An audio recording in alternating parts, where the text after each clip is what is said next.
All right, am I audible? Please check करो मेरा voice clear है कि नहीं, स्क्रीन क्लियर है कि नहीं, एवरीथिंग इज परफेक्ट और नॉट? प्लीज फटाफट चेक करके मेरे को बता दीजिए।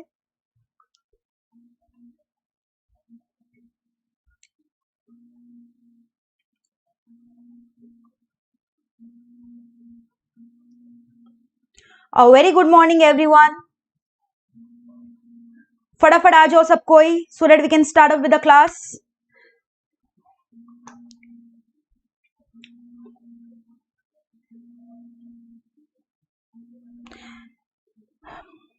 Good morning, Shivani, Jagriti, Saurav. A very good morning to everyone.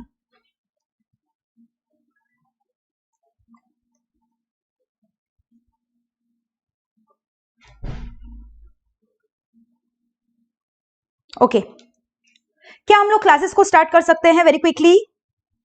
सब कुछ क्लियर है कि नहीं? फटाफट प्लीज मेरे को चैट बॉक्स में लिखकर बता दो, so that we can start with the class.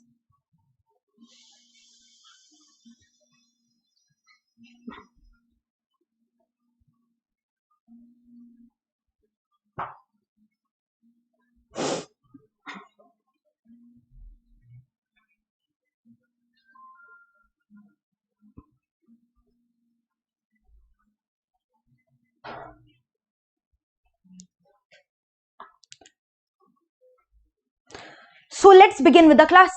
So this is CSCS Divya Agarwal और आज जो है हम लोग BCK का चैप्टर नंबर 1 करने वाले हैं।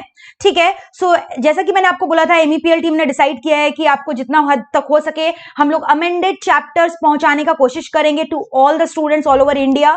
ठीक है, सो आ जाइए फटाफट हम लोग जो है चैप्टर 1 का फर्स्ट क्लास से स्टार्ट करते हैं। ठीक है, तो चैप्टर नंबर 1 आपका पहले क्या है, what does chapter number 1 deals with, let me first make you clear. ठीक है, चैप्टर 1 जो है ना is an introduction to BCK.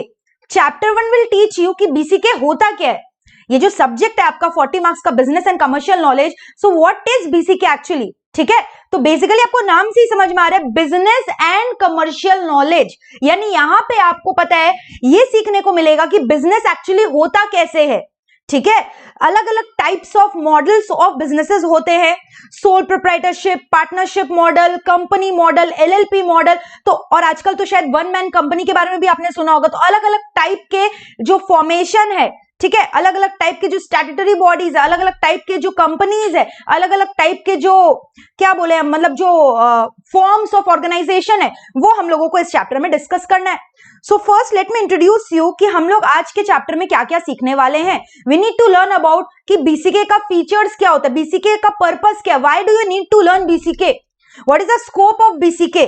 ठीक है, तो हम लोगों को सीखना है स्कोप क्या है BCK का, फिर प्लस BCK जो सब्जेक्ट है उसका वोकैबुलरी क्या क्या है। वोकैबुलरी मतलब कि कहां कहां से उसने अपना कॉन्सेप्ट्स को हायर किया है, जो ये सब्जेक्ट है कहां का अलग अलग फील्ड से इन्होंने अपना कॉन्सेप्ट्स को हायर किया, चाहे वो मिलिट्री साइंस हो, चाहे वो बायोलॉजी हो, चाहे वो अलग अलग टाइप के लॉजिस्टिक्स साइंस हो, अलग अलग टाइप्स के साइंस से जो है BCK चैप्टर बना हुआ है। इसी वजह से शायद हम लोग BCK को मल्टी डिसिप्लिनरी भी बोलते हैं। तो जी आज जो चैप्टर नंबर 1 है, I have divided chapter number 1 into 2 classes. तो आज हम लोग का फर्स्ट क्लास है, इसमें जो है हम लोग पूरा, I have beautifully prepared a power point presentation for you. So इस PPT के माध्यम से हम लोग इस चैप्टर को अच्छी तरह से पढ़ेंगे, इस चैप्टर में आपको सब कुछ लर्न हो जाएगा। ठीक है, तो आइए फटाफट हम लोग देखते हैं कि BCK का चैप्टर 1 में हम लोगों को करना क्या है actually. So have a look at the scope of BCK। ठीक है, चलिए फटाफट हम लोग उसका स्कोप को देखते हैं, हम लोग को क्या क्या करना है। जैसा कि मैंने आपको बोला, we need to study about forms of business organisation. So as you can see, there are different forms of organisation. You can start as a sole proprietor, you can start as an HUF, partnership, LLP, company। तो अलग अलग forms of business organisation होते हैं। ठीक है, फिर हम लोग को सीखना है डोमेन्स ऑफ BCK के बारे में। डोमेन्स ऑफ BCK मैंने आपको बोला कि उसमें हम लोग को स्कोप सीखना है। तो BCK जो है उसके अंदर क्या क्या कवर होता है, बिजनेस है, प्रोफेशन है, एम्प्लॉयमेंट है, trade, commerce, small size, medium scale, large scale, MSME के बारे में आप सुनो, medium small, sorry micro small medium enterprises, तो वो सभी कुछ यहाँ पे हम लोग को पढ़ना है। Then we also need to study, discuss what are the objectives of business. तो अगर आपको लगता है अभी मेरा ऑब्जेक्टिव ऑफ बिजनेस सिर्फ प्रॉफिट मैक्सिमाइजेशन है, you are absolutely wrong. Business का डोमेन बहुत ज्यादा बढ़ चुका है, तो सिर्फ इकोनॉमिक ऑब्जेक्टिव अभी इसका ऑब्जेक्टिव नहीं है, उसके अलावा एक बिजनेस को सोसाइटी के प्रति भी रिस्पॉन्सिबल होना जरूरी है, that is called social responsibility. Human beings के प्रति भी रिस्पॉन्सिबल होना जरूरी है, that is called human objective. And also of course organic objective. Organic objective refers to the growth and diversification of your company. आप किस तरह से कंपनी को ग्रोथ कर रहे हो, ठीक है।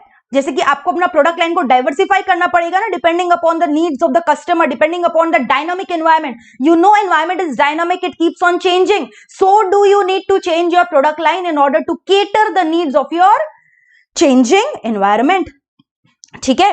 तो ये सब जो चीज है हम लोग को अभी डिस्कस करना है। तो आप एक बार फटाफट स्कोप ऑफ बीसीके को एनालाइज कर लो। हम लोगों को यहाँ डोमेन्स ऑफ बीसीके के बारे में पढ़ना है। ह्यूमन एक्टिविटीज, अच्छा, human activities are further segregated into two types, economic and non economic. तो जो बिजनेस के बारे में पढ़ेंगे that is basically an economic activity. हम लोग इसका फीचर्स भी करेंगे। इकोनॉमिक एक्टिविटी होता क्या है, whether they are productive, whether they are income generating. तो मैंने दो फीचर आपको यही पढ़ा दिया इंट्रोडक्शन में, ठीक है। फिर नॉन इकोनॉमिक एक्टिविटी किस लिए करते हैं, that gives you spiritual satisfaction. Religious आपको मतलब आप बहुत ज्यादा समझ लो रिलीजियस हो, आप बहुत ज्यादा टेम्पल्स विजिट करते हो, तो क्या इकोनॉमिक एक्टिविटी है? No, that is a non economic activity. Why are you visiting the temple? Because it is giving you an inner peace, inner satisfaction. आपके आंतरिक आत्मा को अच्छा लगता है वो काम करके, so that is a non economic activity. Charity करते हैं लोग, क्यों? क्योंकि उनको अच्छा लगता है। That is an inner and mental satisfaction, that is not with the incentive to earn money. तो वहां पे आपका इंटेंशन पैसा कमाना नहीं है, so that is not an economic activity. Your mother's kitchen में आप जो बोलते हो वैसे टाइप का खाना बनाकर आपको तुरंत मिल जाता है, तो वहां पे आपको क्या लगता है, वो इकोनॉमिक एक्टिविटी नहीं, वो that is a non economic activity, that is done out of love and affection. But when you go to a restaurant, when you go to a hotel, chef prepares the food for you. That is an economic activity. Why? Because they are charging, ठीक है, they are charging money in return of the food that they are providing to you. All right. So फटाफट जो है आइए हम लोग पूरा अच्छे से इस चैप्टर को डिस्कस करेंगे। आपको पता है ये चैप्टर बहुत ही ज्यादा इजी है, मतलब एकदम मक्खन बच्चा वाला चैप्टर है, तो बहुत मजा भी आएगा हम लोगों को इस चैप्टर में, क्योंकि ये चैप्टर बहुत ही इजी है और इतना खूबसूरत पावर पॉइंट मैंने बनाया है ना इसके ऊपर, तो मतलब आप वो पावर पॉइंट देख के मेस्मराइज हो जाओगे, ठीक है। आपको कुछ भी एक्स्ट्रा करने का दरकार नहीं है, आपको कुछ भी लिखने का दरकार नहीं है। You are just going to listen to my lecture and at the end we are going to mark everything from the institute का मैट। आपको लग रहा है पीपीटी क्या मैंने अलग से बनाया? नहीं, ये रेप्लिका है आपके इंस्टीट्यूट के मैट का, अलग से कहीं पे से भी मैटर मैंने यहाँ पे नहीं डाला है। जो आपके इंस्टीट्यूट के मैट में लिखा है वही यहाँ पे दिया है, क्योंकि अल्टीमेटली क्वेश्चन तो इंस्टीट्यूट के मैट से आते हैं। So we need to cover your institute mat fully, ठीक है। और जैसा कि आपको पता है कि कल हम लोग का जो है डिस्कशन भी हुआ था रिगार्डिंग दो students who have got so good marks and they're supposed to be placed in the merit list, they have given their interview। तो आप उसको जरूर देखना, उस इंटरव्यू को, आपको उससे मोटिवेशन मिलेगा और आपको समझ में आएगा किस तरह से हम लोगों ने पढ़ाया था और आपको किस तरह से पढ़ाई करना है। चलिए फटाफट अब हम लोग डिस्कशन स्टार्ट करते हैं। तो आपको बेसिकली इंट्रोडक्शन समझ में आ गया कि इस चैप्टर में जो है हम लोग क्या पढ़ने वाले हैं। So buck up yourself with full enthusiasm. ये मत समझना कि घर पे हो तो आराम से सो जाओगे, चद्दर ओढ़ के आराम से लेट के मोबाइल में क्लास देखेंगे, ऐसा नहीं चलेगा। सिट स्ट्रेट अज्यूमिंग कि we are taking a physical life class and I am standing in front of you, ठीक है। Your energy level should be at the highest point, एकदम फुल एनर्जी के संग मेरे संग पढ़ाई करोगे, ऑल राइट। और बीच बीच में जो है I am going to ask you few questions, you are going to reply the answers in the chat box, okay. चलो, the first point you can see BCK is multi disciplinary nature. Just now मैंने आपको बताया जो business and commercial knowledge subject है, business and commercial knowledge आपको क्या teach कर रहा है कि बिजनेस का फीचर्स कैसे क्या होता है, और उसके बाद कमर्शियल नॉलेज आपको क्यों एक्वायर करना जरूरी है। खाली आप थ्योरेटिकल नॉलेज एक्वायर करोगे नहीं चलेगा, आपको प्रैक्टिकल लाइफ में भी सारी चीज जानने जरूरी है, आपको पता होना चाहिए, तभी तो आप बिजनेस रन कर पाओगे फ्यूचर में जाके। सो बीसीके ऐसा सब्जेक्ट है जो कि अपना कॉन्सेप्ट एक सब्जेक्ट से नहीं बल्कि अलग अलग सब्जेक्ट से हायर करके बना है, whether it is sociology, psychology, humanology, biology, physiology, तो अलग अलग subjects, economics, accountancy, mathematics, statistics, सब चीज को मिलाकर बीसीके को बनाया गया है। So BCK is not a single autonomous subject, rather I can say it has hired its concept from multiple number of subjects and therefore it is called multidisciplinary in nature। BCK को क्या बोला गया? Multidisciplinary. क्यों बोला गया multidisciplinary? इसके लिए और एक वर्ड एलिसिटिक, ठीक है। एग्जाम में कितना बार मल्टीडिसिप्लिनरी नहीं वर्ड दिया रहता है, एसिलिटिक दिया रहता है, तो आप वो भी टिक करोगे, that is correct. So BCK अपना सब्जेक्ट को, अपना कॉन्सेप्ट को हायर किया एक सब्जेक्ट से नहीं, अलग अलग सब्जेक्ट से। तो बेसिकली अभी हम लोग ये पढ़ रहे हैं कि फीचर्स क्या है बीसीके का। तो पहला फीचर मैंने आपको बताया, बीसीके क्या है, मल्टी डिसिप्लिनरी है। मल्टी डिसिप्लिनरी क्यों बोला गया है, क्योंकि इसने अपना कॉन्सेप्ट को बहुत सारे सब्जेक्ट से मिलकर हायर किया है। तो एग्जाम में क्वेश्चन आता है, BCK has hired it's concept from different different subject, which feature of BCK it is. तो आपको क्या आंसर टिक करके आना है, मल्टी डिसिप्लिनरी। क्लियर है। Next, BCK is vast and expanding and ever growing. ये मैंने सेकंड और थर्ड फीचर दोनों आपको एक संग पढ़ा दिया। BCK is vast. वास्ट क्यों बोला गया, क्योंकि बीसीके का डोमेन मैंने अभी आपको दिखाया, बीसीके का डोमेन मैंने आपको अभी दिखाया। बिजनेस एंटरप्राइजेस आप जब भी सेटअप करो उसका अलग अलग फॉर्म्स हो सकता है।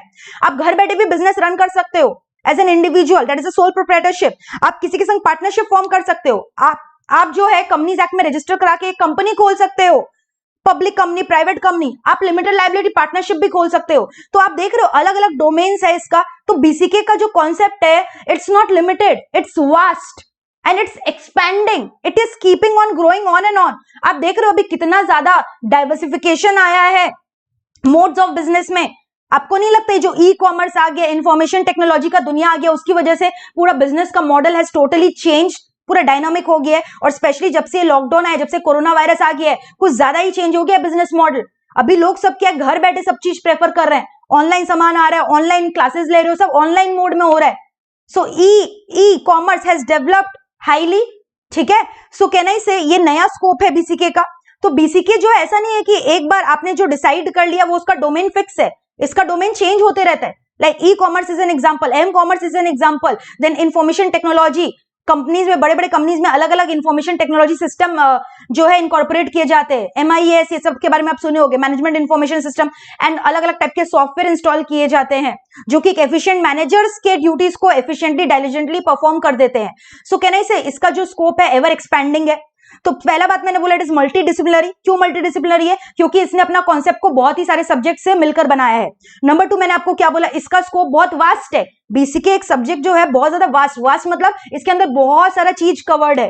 ठीक है। एंड नंबर 3 मैंने बोला एक्सपैंडिंग है। एक्सपैंडिंग मतलब कीप्स ऑन चेंजिंग, जैसे जैसे एनवायरमेंट डायनामिक होता है, बीसीके का डोमेन भी जो है डायनामिक है, बढ़ते चला जाता है। तो I can say an example to the word expanding is your e commerce. Clear है। तो आइए फटाफट ये सारे फीचर्स को हम लोग एक बार फटाफट अपने पीपीटी के माध्यम से देख लेते हैं। जैसा मैंने आपको बोला था एसिलेक्टिक, ठीक है, एसिलेक्टिक भी बोल सकते हो। So that is called multi disciplinary and evolving. Evolving मतलब मैंने आपको बोला ना expanding, keeps on changing. So BC is acyclic. Why? Because it has derived its concept from various disciplines: sociology, psychology, finance, accounting, economics, ethics, law, marketing. So many subjects it is filled with. So ऐसा नहीं है कि BCK का जो concept है एक particular subject से बना है। सिर्फ अकाउंटेंसी में आप माहिर हो तो you can run a business of your own, not possible. आपको कमर्शियल नॉलेज एक्वायर करना है, उस बिजनेस का नॉलेज एक्वायर करने के लिए आपको ये सारे सब्जेक्ट्स के नॉलेज होना जरूरी है। साइकोलॉजी, अच्छा साइकोलॉजी यहाँ पे क्यों इन्वॉल्व है, that is human behaviour. Basically आपको कस्टमर से डील करना होता है, तो कस्टमर्स को डील करने के लिए आपको साइकोलॉजिकल स्टडी भी करना जरूरी है, तभी तो आप कस्टमर्स को विन ओवर कर पाओगे और अपने कंपनी से जो है कॉम्पिटिटिव एडवांटेज दे पाओगे अपने कस्टमर्स को। क्लियर है। नेक्स्ट, एवर इवॉल्विंग मैंने बोला ना एक्सपैंडिंग। एक्सपैंडिंग में मैंने आपको जस्ट नाउ एक एग्जांपल बताया, ई कॉमर्स, सोशल मीडिया जो इतना ज्यादा आजकल तरक्की कर लिया है। ठीक है, you know this social media can create an organisation, it can make an organisation, it can also break an organisation. भले ही आपका प्रोडक्ट कैसा भी हो, अगर आपको मीडिया का लाइट मिल गया, आपको अगर मीडिया का सपोर्ट मिल गया, तो वो आपका प्रोडक्ट को इतना से इतना कर सकता है। और अगर मीडिया का आपको नेगेटिव पब्लिसिटी मिल गया तो यहां से आपको यहां तक भी ला सकता है। तो मीडिया भी आजकल बहुत ही इंपॉर्टेंट रोल प्ले कर रहा है। ठीक है। आर्टिफिशियल इंटेलिजेंस, जैसे एग्जांपल आर्टिफिशियल इंटेलिजेंस का एमआईएस सिस्टम के बारे में मैंने बताया था कि आजकल बड़े बड़े कंपनी एमआईएस सिस्टम में बिलीव करते हैं। ईआईएस के बारे में, ईआरपी प्रोग्राम्स के बारे में सुने होंगे। So they have changed the way of how business is done across the globe, so it keeps on changing. Alright, फिर उसके बाद मैंने और एक पॉइंट बोला कि इसका स्कोप बहुत ज्यादा वास्ट है। सो 3 फीचर्स है यहाँ पे जो हम लोग को डिस्कस करना है। एक तो बहुत ज्यादा वास्ट है, दूसरा एवर इवॉल्विंग एंड एक्सपैंडिंग है, तीसरा एसिलेक्टिक है। एसिलेक्टिक मतलब क्या हुआ, मल्टी डिसिप्लिनरी इन नेचर। तो फटाफट आइए एक बार रिविजन कर ले हम लोग इसको, this is very easy. So we are done with the features of BCK. फटाफट आप एक बार देख लीजिए।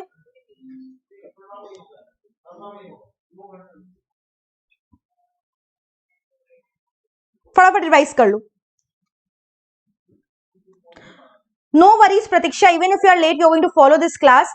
एक दो टॉपिक स्टार्टिंग के मिस है, वो यूट्यूब में रहेंगे, आप बाद में खोलकर देख लेना, ठीक है। और this chapter as I have said you is very very easy. तो अभी जो है आप इस चिंता में मत रहो कि आप लेट हो क्लास के लिए, अभी आप फोकस करो जो मैं पढ़ा रही हूं आगे। Just revise this topic that I have given very quickly.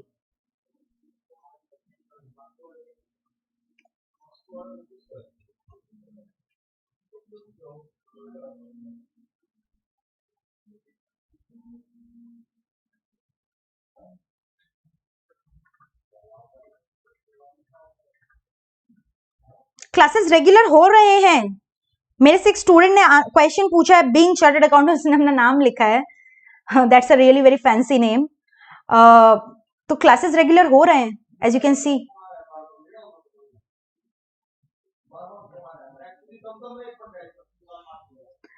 Thank you being chartered accountant, ma'am you are number 1, ma'am you make it easy, okay thank you. और ये बीइंग की जगह soon I wish, and I wish really a very good luck to you कि soon आपका ये नाम being chartered accountant की जगह सीए रहे। चार्टर्ड अकाउंटेंट सिर्फ रहे, बीइंग वर्ड हट जाए, ओके।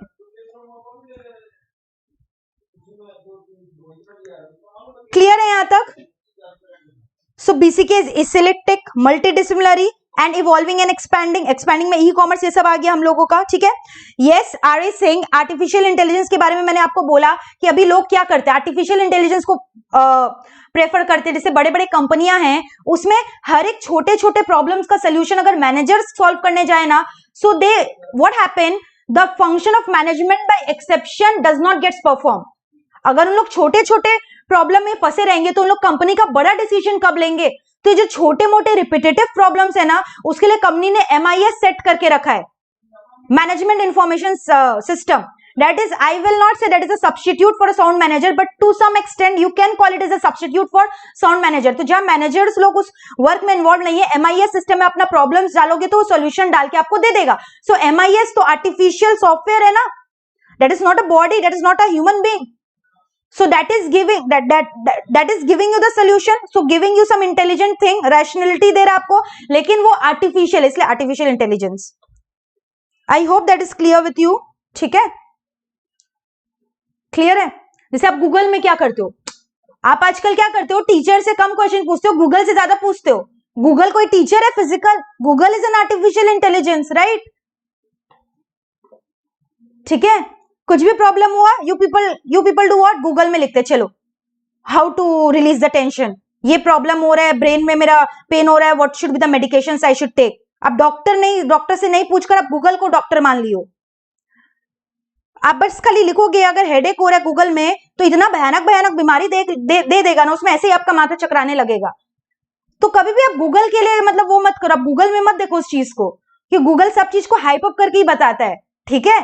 तो जो चीज का सोल्यूशन जिस आदमी के पास रहेगा आप उसी के पास जाओ, एंड फिर यू क्रिएट अ टेंशन। आपको थोड़ा सा हेडेक हुआ 2-3 दिन, आपने लिखा हेडेक फ्रॉम 2-3 डेज, उसमें भयानक भयानक चीज आ जाएगा गूगल में, and then you get scared, and then you make your parents as well as scared. अब जाओगे पेरेंट्स के पास, मम्मी देखो ये ऐसे हो रहा है, इसमें मेरे को तो ये प्रॉब्लम है, डॉक्टर के पास ले चलो, दुनिया भर का डॉक्टर टेस्टिंग लिख देगा, and so the process will go on, ठीक है। So it happens, don't do that, don't fall into the trap of Google, okay. चलो, so BCK is eclectic, multidisciplinary, ever evolving and expanding. Clear है यहां तक आपका, ठीक है। चलो अब नेक्स्ट हम लोग क्या डिस्कस करने वाले हैं ना, वोकैबुलरी ऑफ बीसीके। जैसा कि मैंने आपको बोला कि बीसीके में हम लोग जब भी बिजनेस वर्ड यूज करते हैं, यूज द वर्ड स्ट्रेटेजी। तो स्ट्रेटेजी वर्ड कहां से आया? जो बीसीके के वोकैबुलरी में हम लोग वर्ड यूज करते हैं ना बिजनेस में, तो वो सारे वर्ड्स कहां से एक्चुअली इवॉल्व हुए वो हम लोगों को पढ़ना है। We use the word bullish market, we use the word bearish market, we use the word logistics. जब भी आप एक बिजनेस एंटरप्रेन्योर के संग काम कर रहे हो, या you are yourself an entrepreneur, आप ये सब वर्ड सुनोगे रेगुलरली कि अरे मार्केट बहुत बुलिश है, चलो जाके स्पेंड कर देते हैं, पैसा लगा दिया जाए शेयर मार्केट में। मार्केट बहुत बेयरिश है, पैसा लगाना सेफ नहीं है, यू आर पेसिमिस्टिक, ठीक है। फिर उसके बाद आपको सुनाई देता है कि हम लोग को ये स्ट्रेटेजी डिवाइस करना है ताकि हम लोग अपने कॉम्पिटिटर्स को हरा सके। तो ये सारे वर्ड्स एक्चुअली आए कहां से है, उसको हम लोग वोकैबुलरी बोलते हैं। यानी ये जो बीसीके का वोकैबुलरी है, इसका ओरिजिन कहां से, विच साइंस।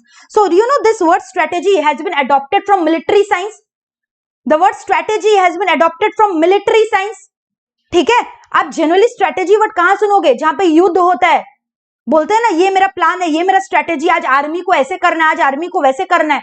तो ये जो स्ट्रेटेजी वर्ड है मिलिट्री साइंस से आया है, ठीक है। तो हम लोग भी बिजनेस में स्ट्रेटेजी बनाते हैं, एनिमीज को फिजिकली मारने का स्ट्रेटेजी नहीं बनाते, हम लोग स्ट्रेटेजी बनाते हैं कि किस तरह से उसके कस्टमर्स को हम लोग अपने पास ले आए, किस तरह से मार्केट में कस्टमर्स को रिटेन करें, किस तरह से कॉम्पिटिटर्स को हम लोग मार्केट से हटा दे, ठीक है। So that is called strategy for business. So exam में पूछता है strategy word has been hired from which subject, answer होगा मिलिट्री साइंस।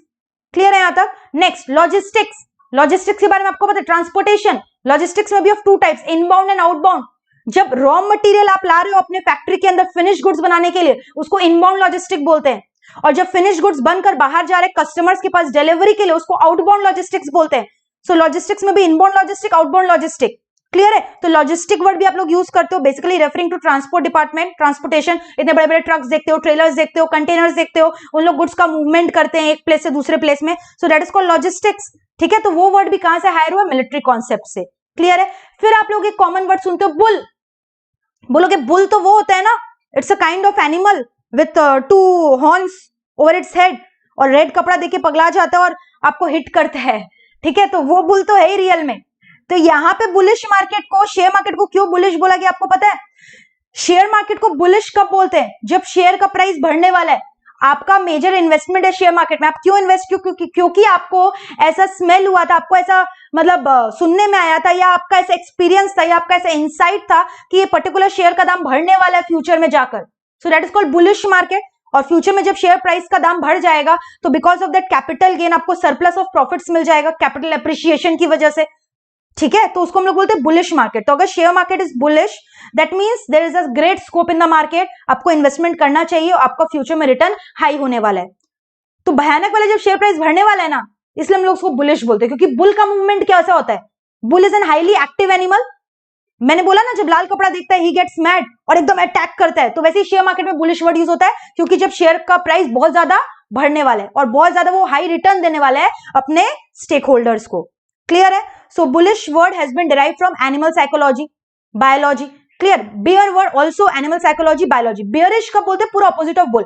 आप एक बियर एनिमल को देखो, bear is considered to be a very timid animal, very calm and soft. Bear एक जगह खा पी के बैठे रहता है, मोटा रहता है लेकिन खा पी के आराम से बैठे रहता है, बहुत शांत टाइप का एनिमल है। तो वैसे जब शेयर मार्केट में तेजी की जगह मंदी आ जाता है, ठंडा पड़ जाता है share market, why? Because share prices are falling continuously, consistently share prices are falling. तो आप इन्वेस्ट करोगे तो वहां फायदा नहीं होगा, आपको रिटर्न अच्छा नहीं मिलेगा, शेयर का दाम गिर रहा है, आपका नुकसान हो रहा है, तो लोग वहां इन्वेस्ट करना प्रेफर नहीं करते। तब हम लोग क्या बोलते हैं? Share market has turned bearish.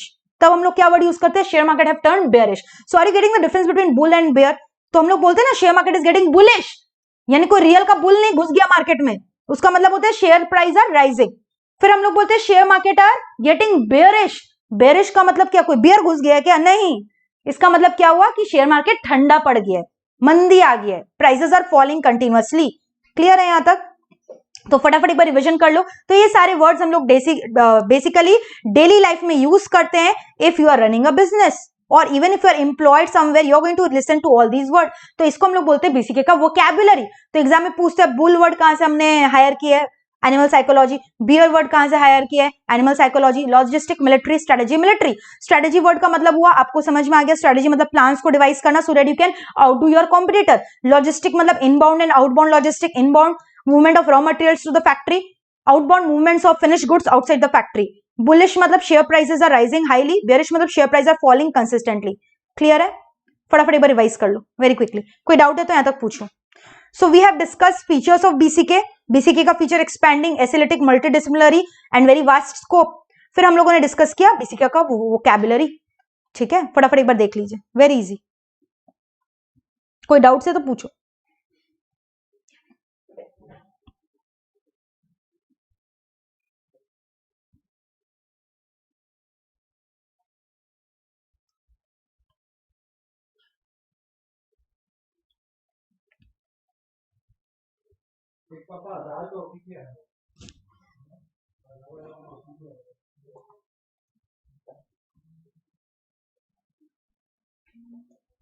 Clear till here?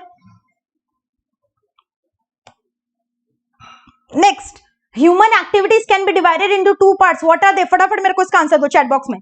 अभी जस्ट मैंने इंट्रोडक्शन में पढ़ाया था, human activities can be divided into two parts. What are those two parts? फटाफट इसका आंसर दो. Human activities can be divided into two parts. Very quickly answer. Human activities can be divided. Logistics मतलब R A. Singh, logistic मतलब transportation department हुआ. Trucks, container, ये सब जो होता है ना, गुड्स का मूवमेंट करते हैं एक जगह से दूसरी जगह, उसको लॉजिस्टिक्स बोलते हैं. ठीक है. इनबाउंड मतलब हुआ जब आपकी फैक्ट्री में रॉ मटेरियल्स का डिलीवरी हो रहा है. आउटबाउंड मतलब हुआ जब फिनिश गुड्स का डिलीवरी हो रहा है आउटसाइड टू द कस्टमर. ठीक है. Pratiksha, I hope now it is clear with you what is inbound and outbound. Now, fataफट very quickly tell me what are the two types of human activities? Economic activities and non-economic activity. So let us discuss what is the difference between economic and non-economic. Economic activities मतलब आपको नाम से ही समझ में आ रहा है, they are monetary. ठीक है, मतलब वहां से पैसा का जनरेशन होता है. लेकिन जो नॉन इकोनॉमिक एक्टिविटीज है, the non monetary in nature, वहां पे पैसा का जनरेशन नहीं होता, वहां पे बल्कि that is done out of love and affection, that is because of spiritual satisfaction और मे बी रिलीजियस सेटिस्फैक्शन और may be internal peace and happiness. तो वो मेरा जो हो गया नॉन इकोनॉमिक एक्टिविटीज, जहां पे इकोनॉमिक का कोई रिलेशन नहीं है, जहां पैसे का कोई रिलेशन नहीं है. तो इकोनॉमिक एक्टिविटीज होता क्या, basically they are income generating. आप कोई भी इकोनॉमिक एक्टिविटी करोगे ना, तो उससे आप देखोगे आपको इनकम जनरेट हो रहा है, आपको पैसा मिल रहा है. ठीक है. You are working somewhere, you are earning a salary, so that is an economic activity. Clear. Suppose I am teaching you, is my teaching an economic activity? Yes. When I am teaching you, I am earning money for that. So that is an economic activity. But when I am teaching out of love and affection without charging any fees, which I am doing right now for all the students all over India, so that is a non-economic activity because that is done out of my love and affection for my extended family all over India, and that is for my internal peace. जो amended class है, पूरा भारतवर्ष तक पहुंचे, बच्चे सारे देख कर जाए, irrespective whether they are studying here or not. So as I have promised you earlier also, I will try my best to make all the amended classes available to all the students of Chartered Accountancy Foundation course all over India, irrespective whether they have taken admission in MEPL or not. So why we are doing that? Because of our intention, because of our inner satisfaction, because you know Mohit sir किस तरह के हैं वो, because you know our all the faculties, how are we. ऐसा नहीं है कि सिर्फ हम लोग को we are monetarily motivated. We want students welfare at large always. ठीक है. तो जितना हद तक हो सकेगा हम लोग जो है अपना amended classes आप लोगों तक सबके तक पहुंचाने का चेष्टा करेंगे. So are you getting the difference between economic activity and non-economic activity? So economic activity का पहला फीचर मैंने क्या बोला, they are income generating. You generate income when you are doing an economic activity. Number 2, economic activity जो होता है they are productive in nature. How are they productive, ma'am? Because whenever you are performing any activity, whenever you are doing any activity, you are producing something for the others who are getting utility from that. For example, a carpenter is producing a furniture for a customer. So a carpenter is producing something and that furniture is creating utility for their customer. So can I say it is a productive activity? You know, even consumption represents the demand side of the economic activity, and consumption itself is an economic activity. क्योंकि जब आप demand करते हो, आप consume करते हो, for example you are doing a shopping, आप shopping करते हो, फ्री में करते हो, पैसा जा रहा है ना आपके पॉकेट से, तो पैसा का लेन देन को तो इकोनॉमिक एक्टिविटी बोलते हैं. सो that is representing this is called consumption. Shopping करना मतलब कंजम्पशन करना. सो ये क्या साइड को रिप्रेजेंट कर रहा है, डिमांड साइड को. तो सप्लाई साइड को कौन रिप्रेजेंट कर रहा है, production.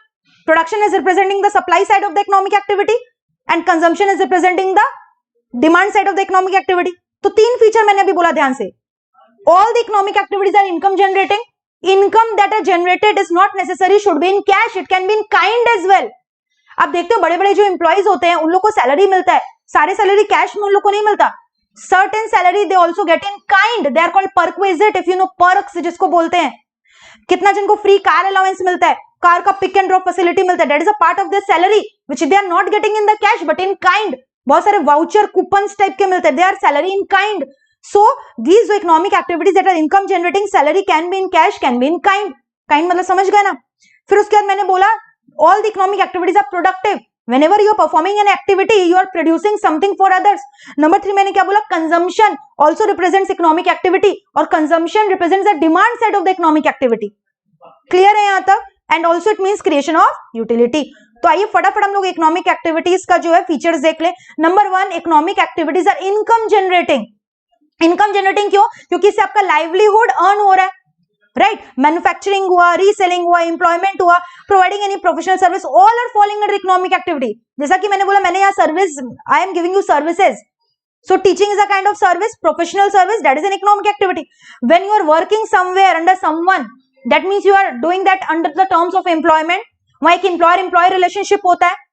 So that is also giving you income. Or otherwise you are an entrepreneur, you are running your own manufacturing concern. So that is also an economic activity. या फिर reselling. Reselling मतलब आप समझ रहे हो, जैसे आप ना गुड्स बना रहे हो ना आप उसमें इन्वॉल्व हो, आप खाली गुड्स को खरीद कर बेच रहे हो. Like a retailer does, purchases it from wholesaler and sells it to the final customer, बीच में मार्जिन रखता है. So that is also an economic activity. ठीक है. फिर मैंने बोला कि ये खाली पैसा कैश में होना जरूरी नहीं है, they can be earned in kind too. So I hope the first feature of economic activity is clear with you all. Clear है. फिर economic activities of productive मैंने बोला. Productive कैसे हुआ? क्योंकि जब भी आप कुछ प्रोड्यूस कर रहे हो, you are creating utility for the others. ठीक है. Like transformation of raw material into products and services. And मैंने आपको बोला production represent the supply side of the economics. तो जो मैंने पॉइंट बोला सेम एज इट इज यहाँ पे लिखा हुआ है, आप देख सकते हो चार्ट में. पॉइंट नंबर 3 में भी आ जाओ. Consumption. I also talked about consumption, that is also an economic activity. And consumption क्या रिप्रेजेंट करता है? Demand side of the economics को रिप्रेजेंट करता है. क्लियर है यहाँ तक? And all the economic activities, आप जितने भी इकोनॉमिक एक्टिविटीज करो फाइनली उसकी वजह से सेविंग्स होता है, फिर आप इन्वेस्टमेंट करते हो, उससे कैपिटल फॉर्मेशन होता है इकोनॉमी का. वेल्थ क्रिएशन मतलब capital formation of the economy. तो फटाफट इकोनॉमिक एक्टिविटीज का फीचर्स को आप रिवाइज कर लो. तो एग्जाम में पता है क्वेश्चन आता है, 4 ऑप्शन दिए रहते हैं और पूछते हैं बताओ इसमें से कौन सा इकोनॉमिक एक्टिविटी है कौन सा non economic activity. Like a chef is cooking in a kitchen, a mother is cooking in a kitchen. तो इसमें से आप बताओ कौन सा इकोनॉमिक है कौन सा नॉन इकोनॉमिक है. फटाफट मेरे को बताओ. Chef cooking, mom cooking, which one is economic which one is non economic? Very quickly tell me. कौन सा इकोनॉमिक एक्टिविटी है कौन सा नॉन इकोनॉमिक एक्टिविटी है? Waiting for you. तो जो शेफ बना रहा है आपको फ्री में तो शेफ खाना नहीं खिलाएगा ना. सो that is an economic activity. Mummy जो खाना बना रही है आपको फ्री में ही खिलाएगी, थोड़ी आपको बोलेगी कि मैं खाना ला के दूं पैसा तो बदले में. सो that is a non economic activity. Alright, clear है यहाँ तक? तो इस तरह से अलग अलग टाइप के आपको पता है आपके मैट में आई विल शो यू बहुत सारा पिक्चर्स ड्रॉ किया हुआ है और पिक्चर्स में पूछ रहा है बताओ इकोनॉमिक कि नॉन इकोनॉमिक. हम लोग कुछ ही देर बाद उसको करेंगे. अभी पिक्चर्स को देख के आप बताना कि वो इकोनॉमिक है कि नॉन इकोनॉमिक. लाइक एक विलेज को दिखाया है, वहां पे बच्चे लोग बैठे हैं, वहां पे चैरिटी का कुछ काम हो रहा है, तो that is of course a non economic activity. Doing a charity is a non economic activity, right? फिर उसके बाद वहां पे एक क्लासरूम दिखा रहा है, वहां बच्चे को बैठाया है, तो वो तो इकोनॉमिक एक्टिविटी हो गया ना, क्योंकि बच्चे फीस दे के पढ़ाई करते हैं. क्लियर है यहाँ तक? तो बहुत ही ईजी है आपको जो है आइडेंटिफाई करने आएगा. और ये क्वेश्चन आता ही है, मतलब इकोनॉमिक नॉन इकोनॉमिक के ऊपर जो सेग्रीगेशन है एग्जाम में बहुत बार पूछता है. ठीक है, चलो जैसे मैंने आपको अभी जस्ट ये वाला पूछा था एग्जांपल, देखो have a look at this diagram. और ये सेम डायग्राम आपके मैट में दिया हुआ है विच आई एम शोइंग यू. तो आपको क्लियरली दिखाई दे रहा है chef cooking in a restaurant economic activity, mother cooking for family members non economic activity. ठीक है. So I always try my classes to be colorful and attractive so that it is visually appealing also. और जितना visualise करोगे उतना अच्छे से आपके दिमाग में बैठेगा क्लास को.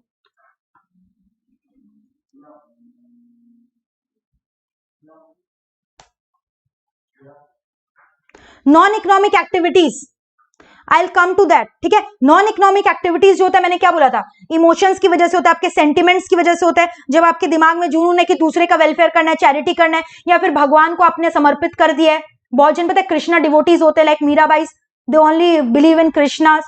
ठीक है, वहीं पे वो लोग अपने आप को समर्पित कर देते. तो ऐसा क्यों किया जा रहा है? पैसा मिल रहा है रिटर्न में? नहीं, inner soul, inner satisfaction. If you have heard about Brahma Kumaris, लोग वहां पे जाते हैं, अपने आप को पूरा सरेंडर करके आ जाते हैं. उन लोग दे बिलीव कि god and their soul is one and there's one God all over across the nation, पूरा यूनिवर्स में, that who is the creator of this universe. They don't believe in different idols. They believe in single God, आत्मा जिसको बोलते हैं, आत्मा and परमात्मा का मिलन. So all these are non-economic activity that is giving you spiritual satisfaction. Clear है यहाँ तक? तो जो spiritual satisfaction हुआ, religious satisfaction हुआ, फिर चैरिटी करना हुआ, सोशली आप बहुत ज्यादा एक्टिव हो चैरिटी करके, या कोई रिक्रिएशन करना, झूला झूलना पार्क में. आप क्यों झूला झूल रहे हो? पैसा मिल रहा है क्या झूला झूलने का, या पैसा लग रहा है? नहीं, बहुत सारे पार्क फ्री भी होते हैं जहां पे आप फ्री में झूला झूल सकते हो. So all these are an example of non economic activity. So they are driven by your emotional and sentimental reason. So that is called altruism. ठीक है, that is called altruism which is selfless concern for the welfare of other. यहाँ पे आप दूसरे के लिए मदद क्यों कर रहे हो, चैरिटी क्यों कर रहे हो? आप गरीब को क्यों खाना खिला रहे हो? क्या वो रिटर्न में आपको कुछ देगा? नहीं, कुछ नहीं मिलेगा आपको. So selflessly you are devoting for the others, for the sake of other, for the welfare of the other. आप भगवान के ऊपर क्यों आस्था रख रहे हो? क्योंकि वो आपको इनर पीस दे रहे हैं. सो सेल्फलेस कंसर्न दिखाना, सेल्फलेस डिवोटी हो जाना किसी का, that is called non economic activity. ठीक है. So there is no quid pro quo here. You know what is quid pro quo? Nothing is gained in exchange, but in all the economic activity there is a quid pro quo. Farmer is selling crop for remuneration. ठीक है. Services are getting sold for their professional fees. But in non-economic activity, when you are giving something to someone, in exchange you are not getting anything. So we can say there is no quid pro quo in that relationship. So I hope this is clear with you. Difference between economic activity and non-economic activity.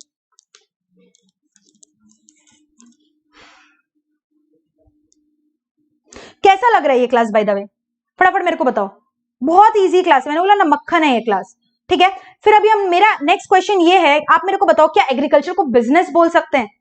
जो ये agriculture करते हैं, growing of crops हम लोग करते हैं, can it be called as a business? Is agriculture a business?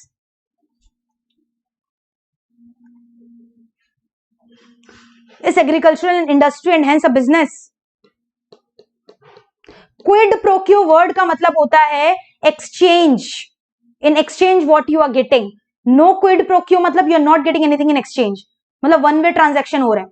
आप charity में खाना खिला रहे हो, रिटर्न में आपको पैसा नहीं मिला, so that is called no quid pro quo. But आप रेस्टोरेंट में खाना खिला रहे हो, आपको रिटर्न में पैसा मिल रहा है, मतलब देयर इज क्विड प्रोक्यो. ठीक है. फटाफट मेरे को आप बताइए, एग्रीकल्चरल क्या इंडस्ट्री है और क्या वो बिजनेस है? Tell me. To my surprise and to your surprise, answer is agriculture is not a business.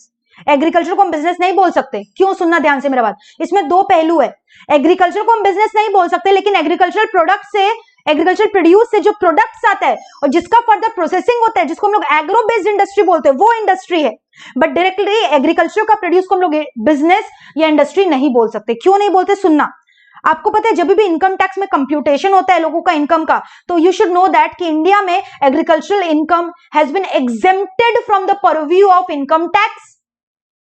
ठीक है. एग्रीकल्चर को अगर आप बिजनेस बोलोगे तो आपको पता है 6 सेट्स ऑफ इनकम होता है. Income from salary, income from house property, वहीं पे एक income from business and profession बोल के भी आता है, जिसको हम लोग पीजीबीपी बोलते हैं.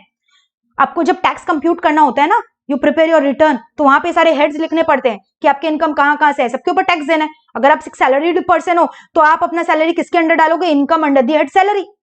अगर आप मान लो कोई कैपिटल गेन किए हो, मतलब आपके पास कोई गोल्ड आप बेच के कोई कैपिटल एप्रिसिएशन की वजह से आपको प्रॉफिट हुआ है, सो income under the head capital gain. मान लो आपके पास कोई प्रॉपर्टी आप रेंट पे दियो, आपके पास भाड़ा आता है, income under the head house property. मान लो आपका खुद का बिजनेस या प्रोफेशन है, you are not working anywhere, so income under the head business और प्रोफेशन, जिसको हम लोग पीजीबीपी बोलते हैं, profit and gains under business and profession. तो एग्रीकल्चर तो एक टाइप का बिजनेस हो गया आपके हिसाब से, तो उसका इनकम किसके अंदर आना चाहिए था? पीजीबीपी के अंदर, profit and gain from business and profession. But ऐसा नहीं होता है. इनकम टैक्स डिपार्टमेंट ने एग्रीकल्चरल इनकम को उस हेड के अंदर रिकॉग्नाइज नहीं किया. हालांकि ये बोला कि agricultural income has been exempted from the purview of income tax, उस पर टैक्स लगता ही नहीं है, तो कहां से वो बिजनेस हुआ? लेकिन एग्रीकल्चर प्रोड्यूस से जो निकलता है, लाइक शुगर निकलता है, उसको आप फर्दर प्रोसेस करके, शुगर केन को फर्दर प्रोसेस करके शुगर बनाते हो, तो शुगर इंडस्ट्री हो गया. तो वो बिजनेस है, वो इंडस्ट्री है, उसके ऊपर टैक्स लगता है, वो एक बिजनेस माना जा रहा है. वो एग्रीकल्चर इंडस्ट्री हो गया, एग्रो बेस्ड इंडस्ट्री हो गया.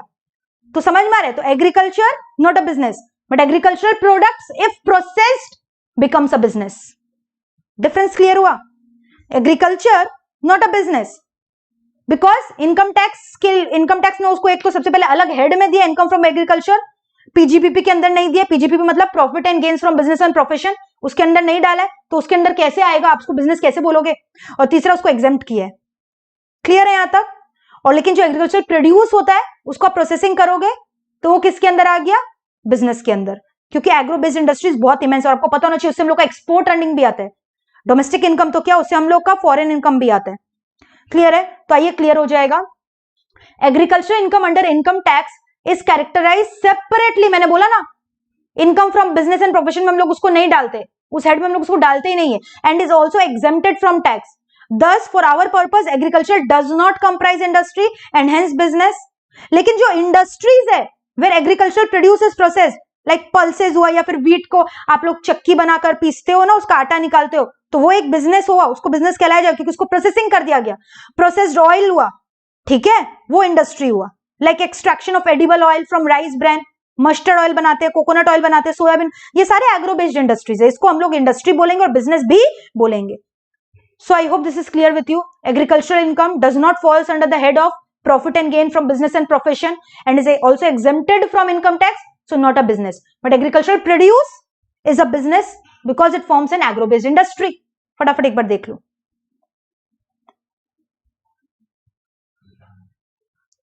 कैसा लग रहा है, समझ में आ रहा है कि नहीं? कुछ हट के आप लोगों ने जाना आईटी के बारे में, इनकम टैक्स के बारे में, अलग अलग हेड्स होते हैं, सैलरी, हाउस प्रॉपर्टी, ठीक है, पीजीबीपी,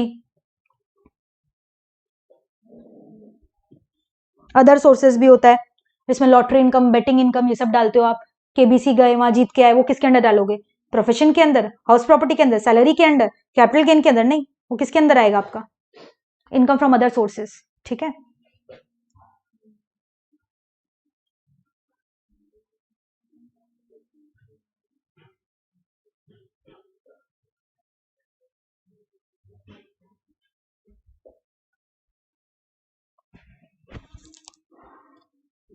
क्लियर है यहां तक अच्छे से? आई होप यहां तक पूरा अच्छे से आप लोगों को हो गया होगा। नेक्स्ट टॉपिक हम लोग डिस्कस करेंगे बिजनेस, प्रोफेशन, एम्प्लॉयमेंट, तीनों में क्या डिफरेंस है। बिजनेस मतलब आप खुद को एंटरप्रेन्योर, आपने खुद ने अपने आप में एक बिजनेस को सेटअप किया है, so you are the master. Employment मतलब you are working under certain contracts and terms of service under other, employment हो गया। और उसके बाद मैंने बोला प्रोफेशन, प्रोफेशन में भी आप खुद ही अपने मालिक हो, but that requires a specialized qualification और नॉलेज। जैसे मान लो आपको मान लो सपोज करो ऑडिट करना है, तो आप ऐसे उठ के आ जाओगे ऑडिट कर लोगे? नो, उसके लिए आपको एक डिग्री चाहिए, उसके लिए आपको एक कोर्स पास करना पड़ेगा और उसका एक पर्टिकुलर रूल्स एंड रेगुलेशन है वो फॉलो करना पड़ेगा। आपको आईसीआई के अंदर रजिस्टर होना पड़ेगा, you need to be a chartered accountant, you need to be a member of ICI, then only you can do the audit ना। समझ लो मेरा बात? So for that you need to have some prescribe qualification if you're a professional body. आप ऐसे ही जाके law practice करने लग जाओगे, केस लड़ने लग जाओगे कोर्ट में? नहीं, you need to be a lawyer for that. Clear है? सो इस तरह से वो हो गया मेरा प्रोफेशन। बिजनेस के लिए नो प्रिस्क्राइब क्वालिफिकेशन रिक्वायर्ड, आप कैसे भी बिजनेस स्टार्ट कर सकते हो। एम्प्लॉयमेंट के लिए certain degrees of qualification that depends upon the terms of contract and service, ठीक है, जो कि कौन बताएगा? आपका एम्प्लॉयर आपको बताता है। तो यही हम लोगों को अभी सीखना है कि बिजनेस, प्रोफेशन और एम्प्लॉयमेंट में क्या डिफरेंस है। बहुत ही मजा आने वाला है, बहुत ही इजी टॉपिक है। So what is the next topic that we need to discuss? Distinction between business, profession and employment. Distinction between business, profession and employment.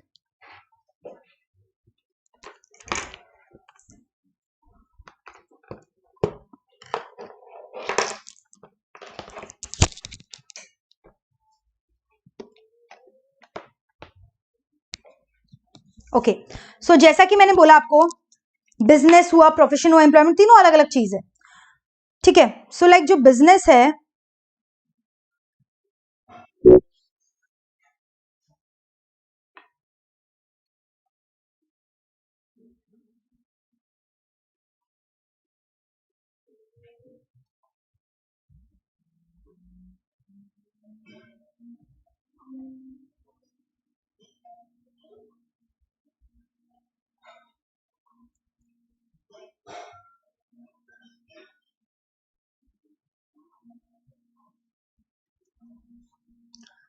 Can I से जो बिजनेस है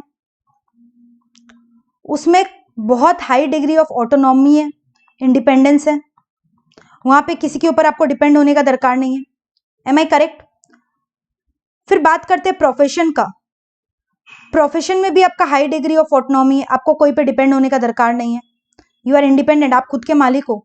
लेकिन अगर हम एम्प्लॉयमेंट का बात करें तो आपको नहीं लगता एम्प्लॉयमेंट में आप पूरा अपने मालिक पे डिपेंडेंट हो। सो वहां पे no self control, no self decision, है ना, सब कुछ decided by your employer. Am I correct? फिर अगर हम लोग टेन्योर का बात करें, स्टेबिलिटी का बात करें, टेन्योर मतलब स्टेबिलिटी का बात करें, तो आपको नहीं लगता है जो बिजनेस है इसका टेन्योर काफी अनसर्टेन है? अगर चल गया तो चल गया, लंबे तक चलेगा, और नहीं चला तो एक दिन में खत्म हो जाएगा। सो इसका tenure is highly uncertain, you can not predict. Tenure is uncertain, tenure मतलब स्टेबिलिटी। बिजनेस कितना दिन तक चलेगा, नहीं चलेगा, आप नहीं बोल सकते। लेकिन ये जो प्रोफेशन है इसमें सर्टेनिटी, क्योंकि ये आपके स्किल्स पे डिपेंड करता है। और एक बार आप स्किल अपने आप से अगर आप एक बार स्किल अक्वायर कर लो, आपसे आपका स्किल कोई नहीं छीन सकता। So it's quite certain, tenure is quite certain, और एम्प्लॉयमेंट में भी क्वाइट सर्टेन, स्टेबिलिटी रहता है ना, क्योंकि वहां पे भी जो है आपको कॉन्ट्रैक्ट साइन करवाया जाता है। Am I correct?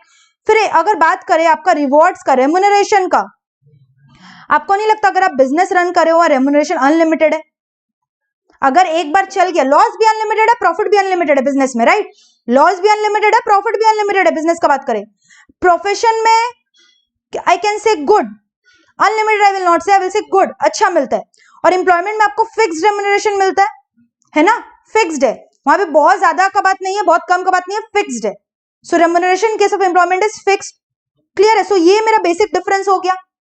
फिर उसके बाद अगर हम बात करें इनहेरिटेंस का, कि आप पास कर सकते हो कि नहीं, ठीक है? पास का बात करें, पैसेज का मतलब कि आप विल के थ्रू दे सकते हो क्या अपना बिजनेस को, आप अपने बेटे या अपने डॉटर किसी को भी बिजनेस को हैंडओवर कर सकते हो। प्रोफेशन को आप हैंडओवर कर सकते हो बाय सक्सेशन। प्रोफेशन मान लो अगर आप टीचर हो तो जरूरी है क्या कि आपके आने वाला जनरेशन भी टीचर हो, दैट रिक्वायर्स पर्सनलाइज स्किल। तो आप अपना स्किल किसी को तो पास ऑन नहीं कर सकते ना, सो that is not possible, you can pass on. Employment में भी ऐसा जरूरी नहीं है कि आप अपना पोजीशन अपने बच्चों को दे दो, not possible, that will again depend upon your independent talent, individual का टैलेंट्स पे डिपेंड करता है, तो वो भी पास नहीं कर सकते। लेकिन बिजनेस को आप हैंडओवर कर सकते हो, ठीक है, that is transferable. So passage का मतलब ट्रांसफर ऑफ इंटरेस्ट का बात किया जा रहा है कि इंटरेस्ट कैन बी ट्रांसफर्ड और नॉट, ट्रांसफर ऑफ इंटरेस्ट का बात कर रहे हैं। तो हम लोगों ने देखा कि बिजनेस काफी हद तक बहुत ज्यादा ऑटोनॉमस है, इंडिपेंडेंटली आप कर सकते हो। प्रोफेशन में भी ऑटोनॉमी में है, एम्प्लॉयमेंट में आपका एकदम भी ऑटोनॉमी नहीं है, एकदम भी फ्रीडम नहीं है, आपको पूरे के पूरे एम्प्लॉयर के मुताबिक काम करना पड़ता है। स्टेबिलिटी का बात करें, बिजनेस काफी हद तक अनसर्टेन है, आप बोल नहीं सकते कुछ भी। प्रोफेशन सर्टेन है, जॉब कर रहे हो, सर्टेनिटी है। रेम्यूनरेशन बिजनेस का बात करें, बहुत ज्यादा लॉस भी हो सकता है, चल गया तो बहुत ज्यादा प्रॉफिट भी हो सकता है, अनलिमिटेड रेम्यूनरेशन। प्रोफेशन में गुड, अच्छा खासा मिलता है, लिमिटेड। एम्प्लॉयमेंट में भी limited, fixed. Transfer of interest का बात करें, बिजनेस में आप कर सकते हो अपने कमिंग जनरेशन को इंटरेस्ट ट्रांसफर। प्रोफेशन में हम ये नहीं बोल सकते कि आप अपना इंटरेस्ट को ट्रांसफर कर सकते हो, क्योंकि वो आपके इंडिविजुअल स्किल और क्वालिफिकेशंस पे डिपेंड करता है। एम्प्लॉयमेंट में भी आप ट्रांसफर ऑफ इंटरेस्ट नहीं कर सकते हो, क्लियर है? फिर उसके बाद क्वालिफिकेशन क्या चाहिए, what are the qualifications that are required, what are the qualifications। अगर हम बिजनेस का बात करें, बिजनेस में मेरे को बताओ क्वालिफिकेशंस कैसा लगता है, बिजनेस के लिए कोई क्वालिफिकेशन चाहिए? नहीं, आपका उसके लिए लीडरशिप स्किल होना चाहिए, मोटिवेशनल पावर होना चाहिए, लॉन्ग साइटेडनेस होना चाहिए कि आप बहुत दूर तक आप देख रहे हो अपने आप को आगे जाकर। रिस्क एपेटाइट अच्छा होना चाहिए, रिस्क लेने का कैपेसिटी है, समझ में आ रहा है? इंडिपेंडेंटली काम करने का कैपेसिटी है। When you are an independent kind of person, you don't like to work under others, you have those personal talent and skill, then only you can run your own business as an entrepreneur. So there is no prescribed qualification for running a business. If you talk about Dhiru भाई अंबानी, उनका कोई बहुत ज्यादा पढ़ाई के field में qualifications नहीं था, ठीक है, but he is a successful businessman in India, क्या over across the globe. So no qualification if you are running a business, no qualifications, I will say only entrepreneurship skills are required, no qualifications। लेकिन profession का बात करें तो मैंने just now अभी आपको बताया, अगर आप एक प्रोफेशन कर रहे हो तो उसके लिए आपको प्रेस्क्राइब डिग्री चाहिए, कोड ऑफ कंडक्ट फॉलो करना पड़ेगा और पास करना पड़ेगा, सर्टिफिकेट ऑब्टेन करना पड़ेगा। So yes, here prescribe degree is required, prescribe degree from certain institute is required, degree चाहिए उसके लिए। एम्प्लॉयमेंट का बात करें, आप जहां पे जॉब कर रहे हो तो वो डिपेंड करेगा टर्म्स ऑफ कॉन्ट्रैक्ट कैसा है, क्वालिफिकेशंस वहां पे भी चाहिए, minimum qualifications required, minimum qualifications are required, that depends upon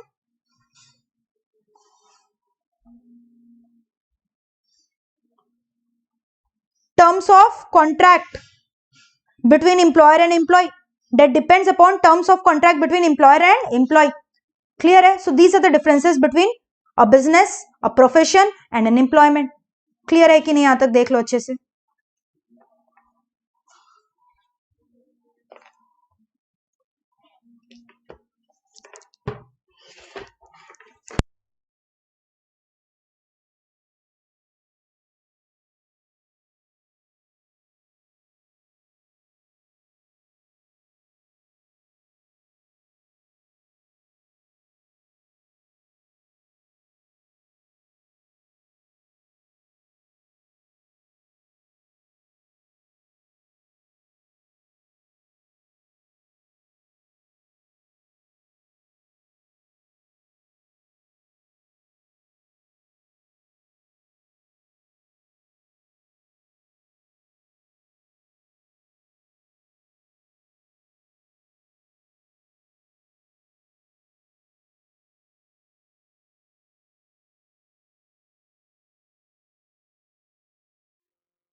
audio is not coming.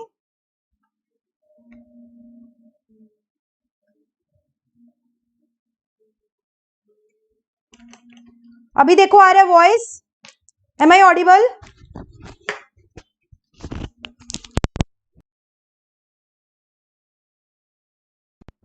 Is it coming?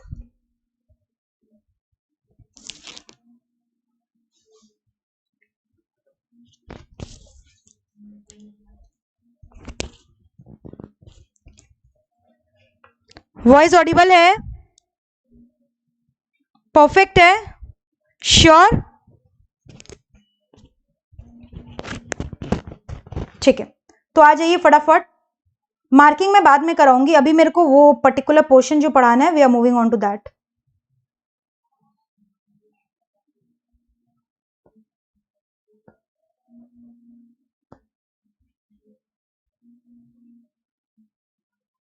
Yes, फटाफट आप लोग इस चार्ट में आओगे, ठीक है? प्लीज इस चार्ट को स्टडी करना। Business, profession and employment. मैंने बिजनेस के लिए क्या बोला था? बिजनेस जो है सब कुछ कवर करता है, all the activities are covered under, definition दिया हुआ है इंडस्ट्री, ट्रेड एंड कॉमर्स, ठीक है? प्रोफेशन का मतलब क्या हो गया? इंडिपेंडेंटली और rendering any services of specialized nature that requires prescribed qualification, और उसकी वजह से आपको जो एक पर्टिकुलर डिग्री भी लेना पड़ता है प्रोफेशनल बॉडी का। लाइक सीए को आईसीआई के अंदर रजिस्ट्रेशन चाहिए, ठीक है? डिग्री पास करना होगा सीए का, तभी आप सीए कहलाओगे। Employment, rendering of services under a contract of employment for wages salaries also called wage employment, ठीक है? Number 2, mode of establishment. मैंने आपको बोला था बिजनेस, अच्छा ये हम लोगों ने नहीं किया था, यहाँ पे पढ़ लेते हैं। जब भी आप बिजनेस रन करते हो, अगर आप कंपनी फॉर्म ऑफ ऑर्गेनाइजेशन खोल रहे हो, उसके लिए बहुत सारा लीगल कॉम्प्लेक्सिटीज को कंप्लाई करना पड़ता है। लेकिन अगर आप मान लो ऐसे सोल प्रोप्राइटरशिप खोलते हो तो ज्यादा लीगल कॉम्प्लेक्सिटीज नहीं होते। तो डेट डिपेंड्स अपॉन द अलग अलग different modes of business that you are targeting. तो बिजनेस के लिए लीगल फॉर्मेलिटीज कंप्लाई करना पड़ता है। प्रोफेशन के लिए कभी भी आप प्रैक्टिस करोगे, you need to obtain a COP, certificate of practice. Employment के लिए लेटर ऑफ अपॉइंटमेंट साइन करना है।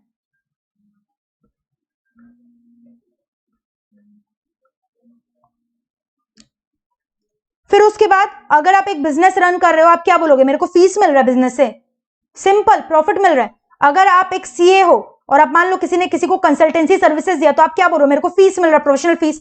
और अगर मान लो आप कहीं एम्प्लॉयमेंट में हो, जैसे मान लो आप पीडब्ल्यूसी में काम करो, तो आप क्या बोलो? मेरे को सैलरी मिला। तो तीनों का अलग अलग रेम्यूनरेशन का नाम है। If you are a professional body, you will see मेरा फीस इतना है। Like a doctor says, doctor अगर आया आपको ठीक करने, डॉक्टर क्या बोला? मेरा सैलरी दे दीजिए, क्या बोलेगा? मेरा फीस दे दीजिए, that is called professional fees. अगर आप एक एंटरप्रेन्योर हो, बिजनेस चला रहे हो, आप क्या बोलोगे? प्रॉफिट इतना हुआ है कंपनी का। अगर आप कहीं जॉब करते हो तो आप क्या बोलते हो? मेरे को इतना प्रॉफिट मिला, नहीं, आप बोलते हो मेरे को इतना सैलरी मिला। तो सोर्स ऑफ लाइवलीहुड समझ में आ गया? Profit, professional fees, wages and salaries.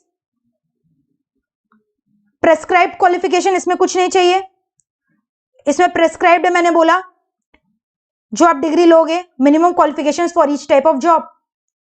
Ethical guidance, कोई भी बिजनेस, जैसे मान लो धीरूभाई अंबानी का जो फाउंडेशन है उसको कौन फॉलो कर रहा है? मुकेश अंबानी। तो Mukesh Ambani is following the values of his father, so that is called founders value. Ethical guidance, अगर प्रोफेशन का बात करें, वहां प्रोफेशनल कोड को आपको फॉलो करना पड़ता है। लगा अगर आप सीए बनने के बाद एज ए सीए काम कर रहे हो, तो आपको चार्टर्ड अकाउंटेंसी एक्ट जो है उसके सारे कोड ऑफ कंडक्ट को फॉलो करने पड़ेंगे, अदरवाइज आपका सर्टिफिकेट कैंसिल भी हो सकता है। और यहाँ इंप्लॉयर का जो कोड ऑफ कंडक्ट है वो फॉलो करना होता है, यानी जो आपका बॉस का कोड ऑफ कंडक्ट है। इन्वेस्टमेंट का बात करें, बिजनेस में तो बहुत पैसा चाहिए, प्रोफेशन में चाहिए। जैसे एक डॉक्टर है, उसको ज्यादा लंबा चौड़ा मशीनरी तो खरीदना नहीं है, उसको एक छोटा सा चेम्बर बनाना है, उसको एक तो इक्विपमेंट्स लेना है जिससे वो पेशेंट को चेक कर सके, दैट्स इट। लेकिन अगर एक बिजनेस एंटरप्रेन्योर का बात करें, उसको बहुत बड़ा फैक्ट्री चाहिए, बहुत सारे मशीन्स चाहिए, प्लांट मशीनरी चाहिए, तो उसका एक इन्वेस्टमेंट सब्सटेंशियली हाई होता है एज कंपेयर टू प्रोफेशन। और अगर आप सैलरीड एम्प्लॉय हो, आपको दूसरे के प्रेमाइसेस में जाके काम करना है, वहां तो बिल्कुल भी इन्वेस्टमेंट का दरकार नहीं है, no, not at all required. Personal autonomy का बात करें, बिजनेस में आप खुद के बॉस हो, प्रोफेशन में भी हो, लेकिन सैलरी में कहां से आप बॉस हो अपने। साइकोलॉजिकली सेटिस्फैक्शन का बात करें, जैसे बहुत जन होते बोलते हैं हम किसी के अंडर काम नहीं कर सकते, तो उसको एज एन एंटरप्रेन्योर काम करना चाहिए। वो कभी भी सैलरीड पर्सन बनके काम नहीं कर सकता। अगर उसके अंदर लीडरशिप स्किल है, उसको जरूर एक प्रोफेशनल बॉडी की तरह काम करना चाहिए, या फिर उसको अपना खुद का बिजनेस खोल लेना चाहिए।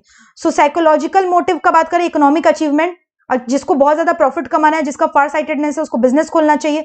जिसको है कि क्लाइंट्स को मेरे को अपना सेटिस्फाई करना है, प्रोफेशन। और हाँ, बस रोटी दाल चावल रोटी खा सके, लाइवलीहुड, तब एज ए सैलरीड एम्प्लॉय काम करो। सर्टेनिटी ऑफ इनकम बहुत कम है बिजनेस में, अदरवाइज लो तो बहुत ज्यादा भी है। प्रोफेशन में ठीक ठाक है, और सैलरी में तो सर्टेन है ही ना, आपको इतना इनकम मिलना ही है। टेन्योर का बात करें, अनसर्टेन, बिजनेस में कुछ नहीं बोल सकते कब तक चलेगा। प्रोफेशन सर्टेन है, क्योंकि आई have said you depend upon your skill, यहाँ पे भी सर्टेन है। ट्रांसफर ऑफ इंटरेस्ट का बात करें, बिजनेस को आप ट्रांसफर कर सकते हो, प्रोफेशन ऐसा थोड़ी है आप डॉक्टर हो तो आपका बच्चा भी डॉक्टर बनेगा, not possible, not required, not possible. Business में भी सेम, नॉट पॉसिबल। तो फटाफट जो है आप इसको अच्छे से एक बार लर्न कर लो। I am giving you 5 minutes time, और कोई डाउट है तो पूछो। लर्न इट वेरी क्विकली, अच्छे से यहां तक लर्न करो।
साइकोलॉजिकल मोटिव एक्सप्लेन करिए मैम। साइकोलॉजिकल मोटिव क्या हुआ?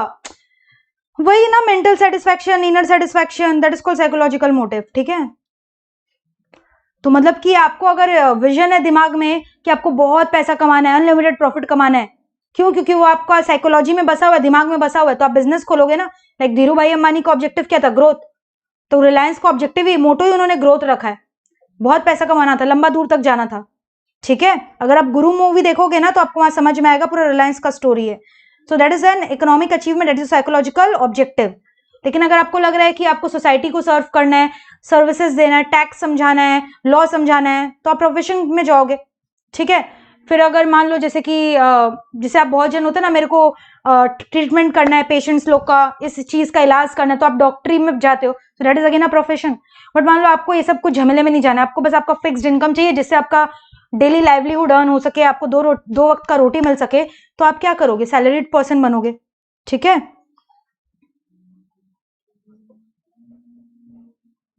क्लियर है यहां तक?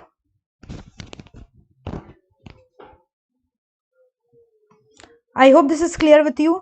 चलो फटाफट हम लोग अब वापस से आ जाते हैं अपना पीपीटी में। सो this is clear. So the next topic that we are going to discuss is characteristics of business. Business का characteristics क्या होता है? Very easy. बिजनेस जब भी आप खोलोगे उसके लिए सबसे पहले तो आपको बहुत ज्यादा रिस्क एपेटाइट होना चाहिए। आप रिस्क लेने के लिए रेडी हो, तभी आप एक बिजनेस खोल सकते हो, क्योंकि business is subjected to huge amount of uncertainty.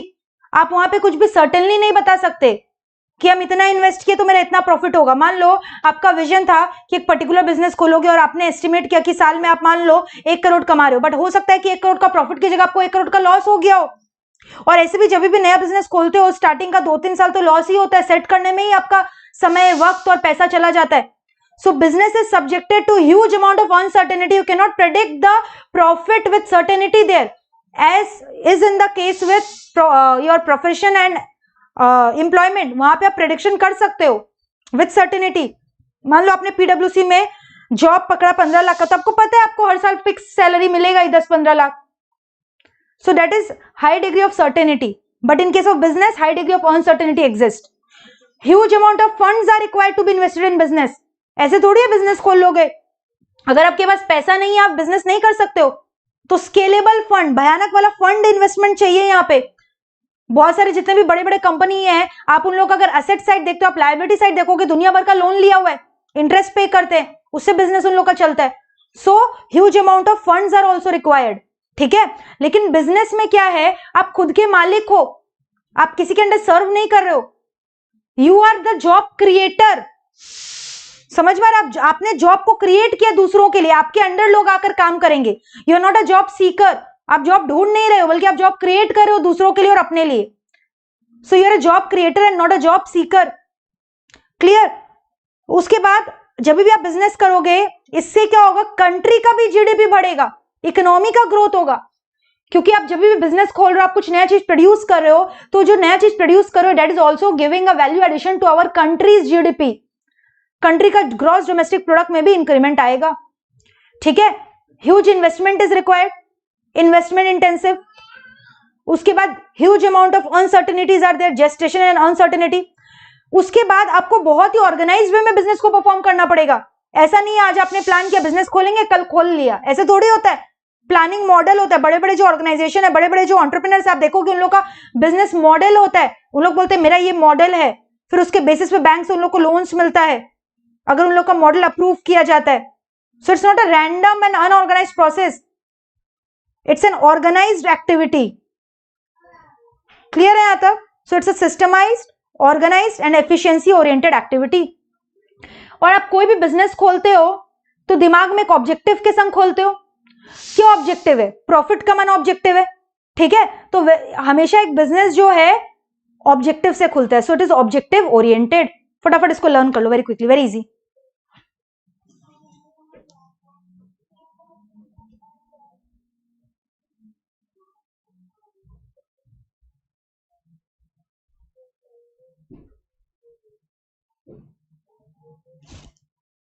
Revise it very quickly. Job creator, आप जब बिजनेस कर रहे हो मतलब आप दूसरों लोग के लिए जॉब क्रिएट कर रहे हो, जीडीपी में इंक्रीमेंट होता है, बहुत सारा फंड्स चाहिए, हाई डिग्री ऑफ अनसर्टेनिटी होता है, एक सर्टेन ऑब्जेक्टिव के लिए बिजनेस खोलते हो और बहुत ही ज्यादा सिस्टमैटिक वे में बिजनेस खोलते हो। सिस्टमेटाइज्ड एक्टिविटी है ये, अनऑर्गेनाइज नहीं, ऑर्गेनाइज्ड एक्टिविटी है। और high degree of efficiency is also required. So these are the distinguishing characteristics of a business. Learn it very quickly.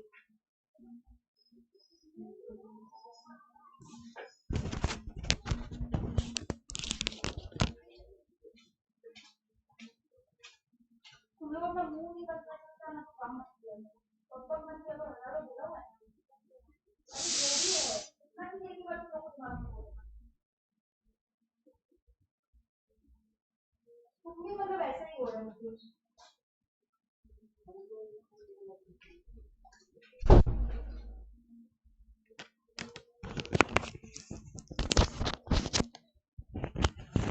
Business के लिए मैंने क्या बोला फटाफट बताइए आप। जब भी आप बिजनेस करोगे, आप दूसरों के लिए जॉब क्रिएट करो, so you are job creator not a job Sikar.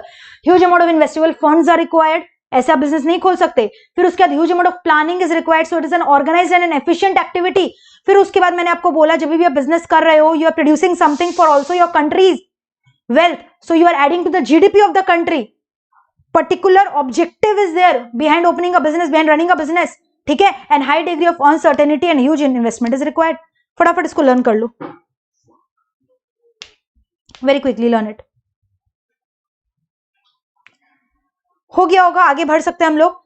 So the last topic that I'll be touching today is what are the objectives of business. तो जैसा कि मैंने बोला, अभी अगर आप बिजनेस को ऑब्जेक्टिव सिर्फ प्रॉफिट अर्निंग रखोगे, आप सर्वाइव नहीं कर पाओगे मार्केट में। Business objectives have changed. Have you heard about CSR, corporate social responsibility? तो if you are a businessman, आपको सोसाइटी के प्रति भी रिस्पॉन्सिबिलिटी है, आपको कॉर्पोरेट सोशल रिस्पॉन्सिबिलिटीज को भी ऑब्जर्व करना पड़ेगा। What are CSR? philanthropy activities, charity का एक्टिविटीज। आप चैरिटी करते हो। आपने आईटीसी कंपनी के बारे में सुना है? क्लासमेट का कॉपी देखिए, उसके पीछे लिखा रहता है 1 रुपया जाएगा गरीब बच्चे की पढ़ाई के लिए। So that is a charity you are doing, and ITC is a renowned company in the field of philanthropy, charity, so that is called CSR. तो besides earning profit, you also have to invest in CSR activities. उसके बाद labour के लिए आपने क्या किया, अपने workers के लिए क्या किया, ठीक है? So that is also falling under the objectives of the business. उसके अलावा आपने अपने एनवायरमेंट के लिए क्या किया? इफ मान लो आपका कोई हैजार्डस केमिकल बनाने का धंधा है और आप जो रेसिड्यू छोड़ रहे हो that they are very harmful, that means you are violating the environmental principle. आपको एनवायरमेंट को भी सुरक्षित रखना है, तो you need to treat those waste before discharging them, so that is environmental objective.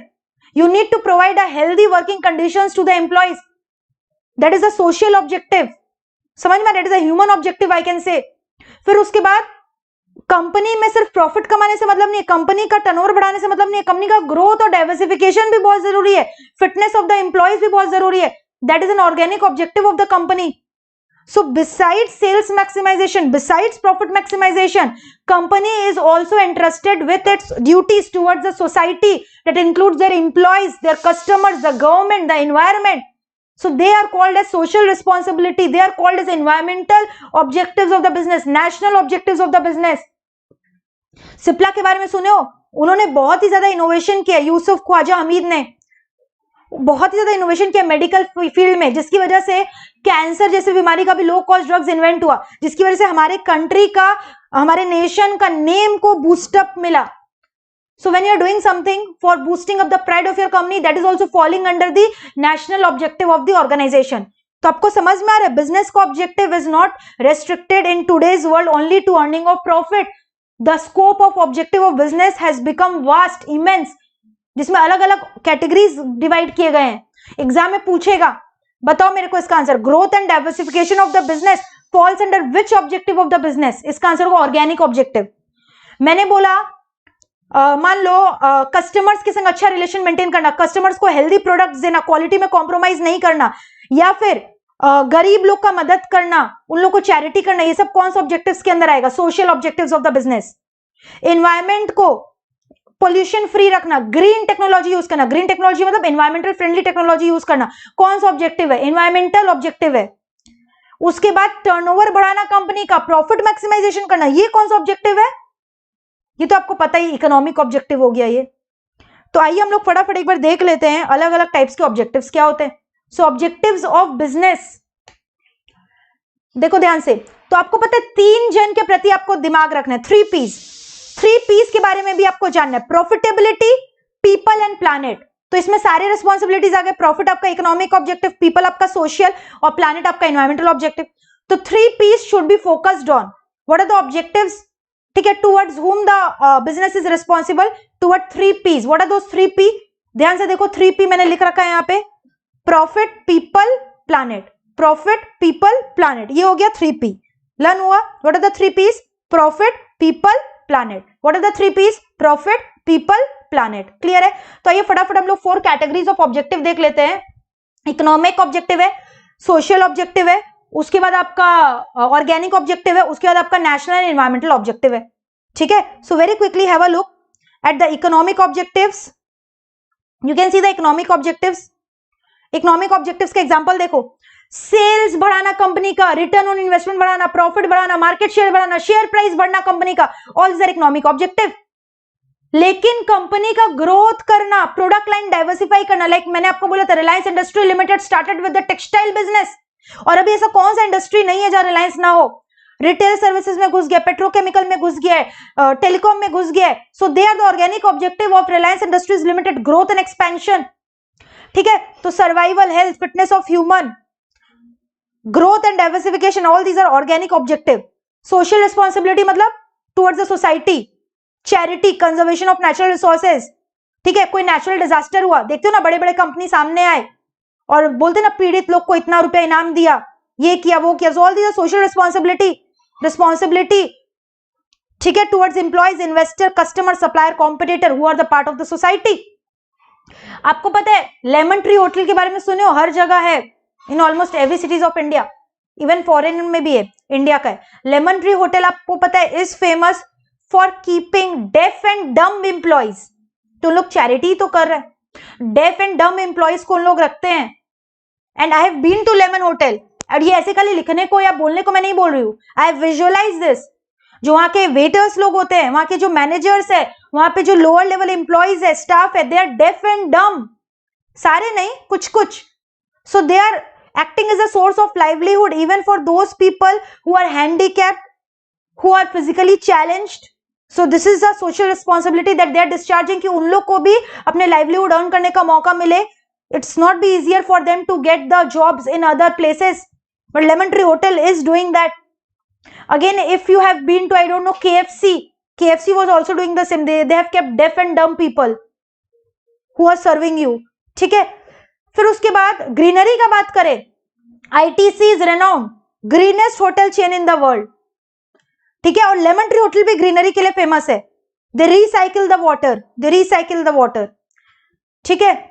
फिर उसके बाद अगर हम सोशल रिस्पॉन्सिबिलिटी का बात करें, ITC का मैंने आपको एग्जांपल दिया, क्लासमेट ये सब का। फिर उसके बाद आयशबा कंपनी के बारे में आपने सुना होगा, India first social enterprise focused on women, उन्होंने विमेन सोसाइटी के ऊपर फोकस किया। And also Hindustan Unilever project जो है, उनका शक्ति प्रोजेक्ट के बारे में आपने सुना होगा, that also believes in women empowerment. So all these are social responsibility of different companies.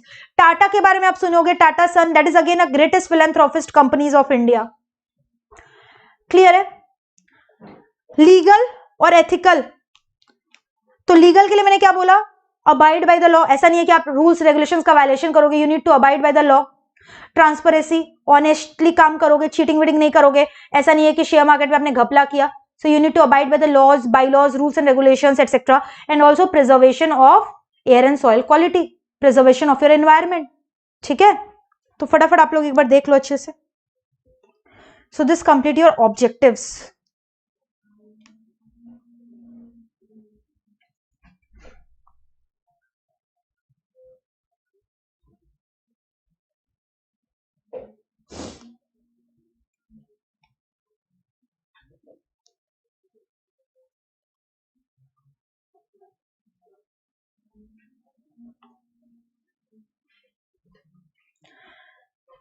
अब फटाफट जो है हम लोग मैथ से मार्किंग करेंगे, ठीक है।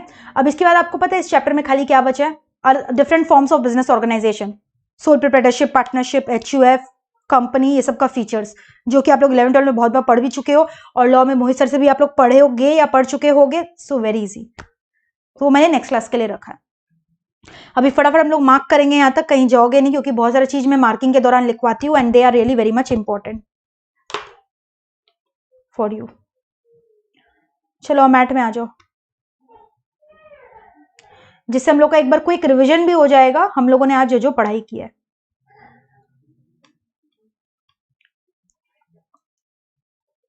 Please open your math. Tomorrow is Saraswati Puja, right? तो कल जो है क्लासेस नहीं होंगे, because I believe we don't study in Saraswati Puja. So day after tomorrow will be your next class of this chapter, and this chapter will get over.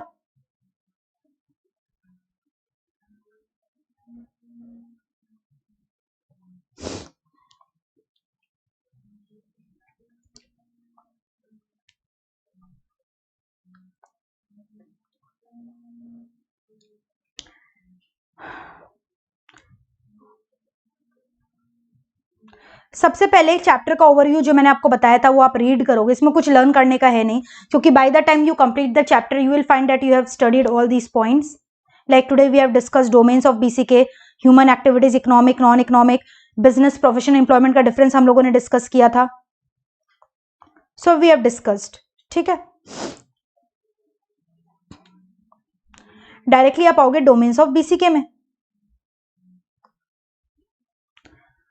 Point number 1 mark करो, business and commercial knowledge is vast, it is covering a range of activities. मैंने बोला ना, आप घर से भी काम कर सकते हो, बाहर से भी काम कर सकते हो, wholesaler, retailer, neighbourhood shop, market places, mall, company chain, all these are included in BCK।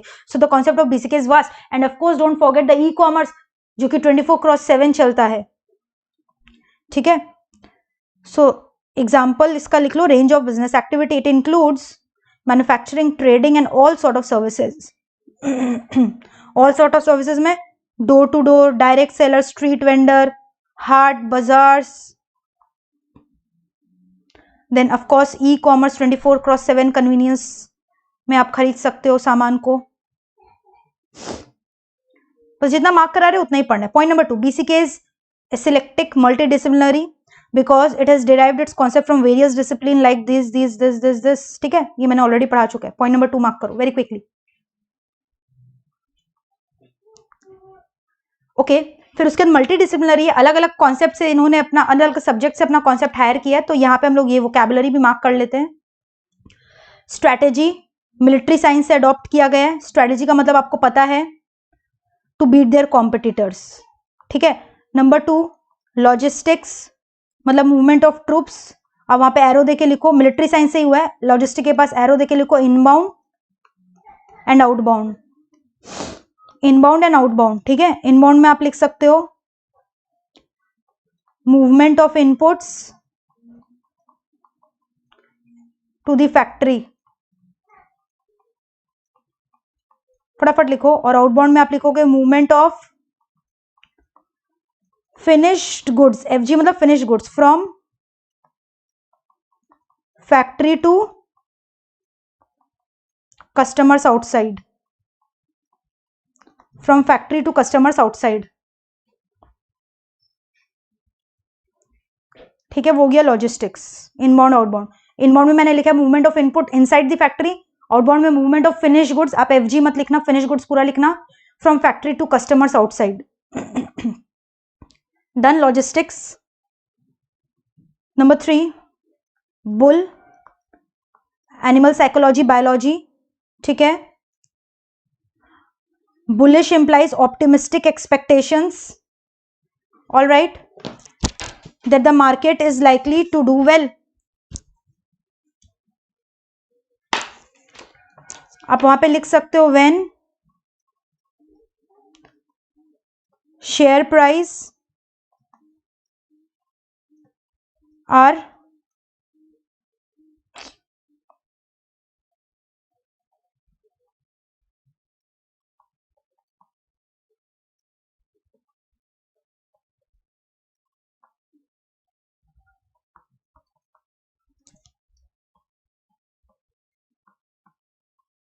When share market is rising and returns are high. Bearish पूरा उल्टा है। Biology, animal psychology. Stock market players मतलब कि जिन लोग shares में invest करते हैं, stock मतलब शेयर, प्लेयर्स मतलब stake holder, share holder, they have pessimistic expectation कि ज्यादा रिटर्न नहीं मिलने वाला है, ठीक है। So share market is falling. सुनते हो ना, शेयर मार्केट में तेजी आ गया, मंदी आ गया।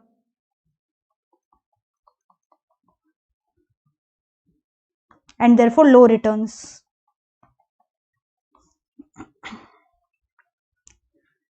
हो गया यहां तक। बीसीके का पॉइंट नंबर 3, 2 पॉइंट तो ये तो इसी के अंदर आ गया ना, मल्टीडिसिप्लिनरी के अंदर अलग अलग सब्जेक्ट्स हम लोगों ने मार्क किया। और पॉइंट नंबर 3 हो गया एवर इवॉल्विंग, वोकैबुलरी हम लोगों ने मार्क किया। एक्चुअली सब्जेक्ट्स पहले ही कर लिए थे, psychology, sociology etcetera, biology. Ever evolving and expanding के लिए मैंने आपको एग्जांपल दिया था ना, लाइक ई कॉमर्स इतना ज्यादा डेवलप हुआ, बीपीओ ये सब, ठीक है। सो एवर इवॉल्विंग का एग्जांपल आप लिख सकते हो यहाँ पे। एग्जांपल हो गया 24x7 जो B2B होता है। B2B ये सब क्या हो गया, B2C ई कॉमर्स का ही पार्ट हो गया, बिजनेस टू बिजनेस। B2C मतलब बिजनेस टू कंज्यूमर, BPO मतलब बिजनेस प्रोसेस आउटसोर्सिंग, ठीक है। So latest innovation like e commerce, social media, artificial intelligence. Artificial intelligence का एग्जांपल मैंने बोला था MIS, management information system, have change the way of doing business around the globe. पूरा काम करने का तरीके को अक्रॉस द ग्लोब चेंज कर दिया है। So ever evolving and expanding. Next, importance of BCK for chartered accountant. अगर आप BCK के बारे में नहीं जानोगे तो चार्टर्ड अकाउंटेंसी कोर्स करके करोगे कि आपको तो पता होना चाहिए ना कि ये क्या क्या कवर कर रहा है, क्योंकि हर जगह आपको BCK लगेगा। आप कहीं पे कुछ भी करो, आप एज एन एंटरप्रेन्योर काम करो, एज अ प्रोफेशनल बॉडी काम करो, या एज एन वर्कर काम करो, एज एन एम्प्लॉय काम करो, so you need to have the knowledge of all the companies, all the sectors, about the share market, about everything, how to earn profit, revenue, सब चीज के बारे में आपको पता होना चाहिए, ठीक है। So each business has its own peculiarity. काम करने का तरीका सब बिजनेस का अलग अलग होता है। So the chartered accountant shall be able to conduct the audit diligently, take decisions, strategize, make plan and budgets, ठीक है। then only they can add value to their work ना। तो अगर आपको नॉलेज ही नहीं होगा उस कंपनी का जिसमें आप ऑडिट कर रहे हो, तो आप ऑडिट करोगे कैसे। ऑडिट मतलब आपको पता है ना, मैंने इकोनॉमिक्स क्लास में बताया था। ऑडिट मतलब क्या होता है, independent examination of the financial statement of the company to identify whether the company का statement are showing true and fair view or not, ठीक है। स्टेक होल्डर क्यों इन्वेस्ट करते हैं कंपनी में, उन लोगों को कैसे पता चलेगा उन लोग का पैसे के संग जस्टिस हो रहा है कि नहीं। They believe in audit report. Audit report इसलिए तो सर्कुलेट किया जाता है at every annual general meeting to the share holder, जिसमें कंपनी का पूरा फाइनेंशियल पोजीशन रख दिया जाता है।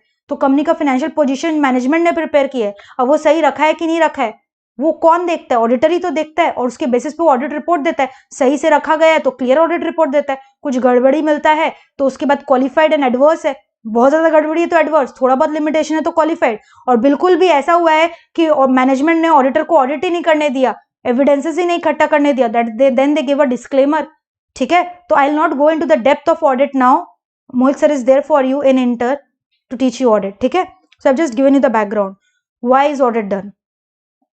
मैंने इकोनॉमिक्स में थोड़ा डिटेल्स में बताया था आपको प्रोडक्शन चैप्टर में। क्लियर है यहां तक,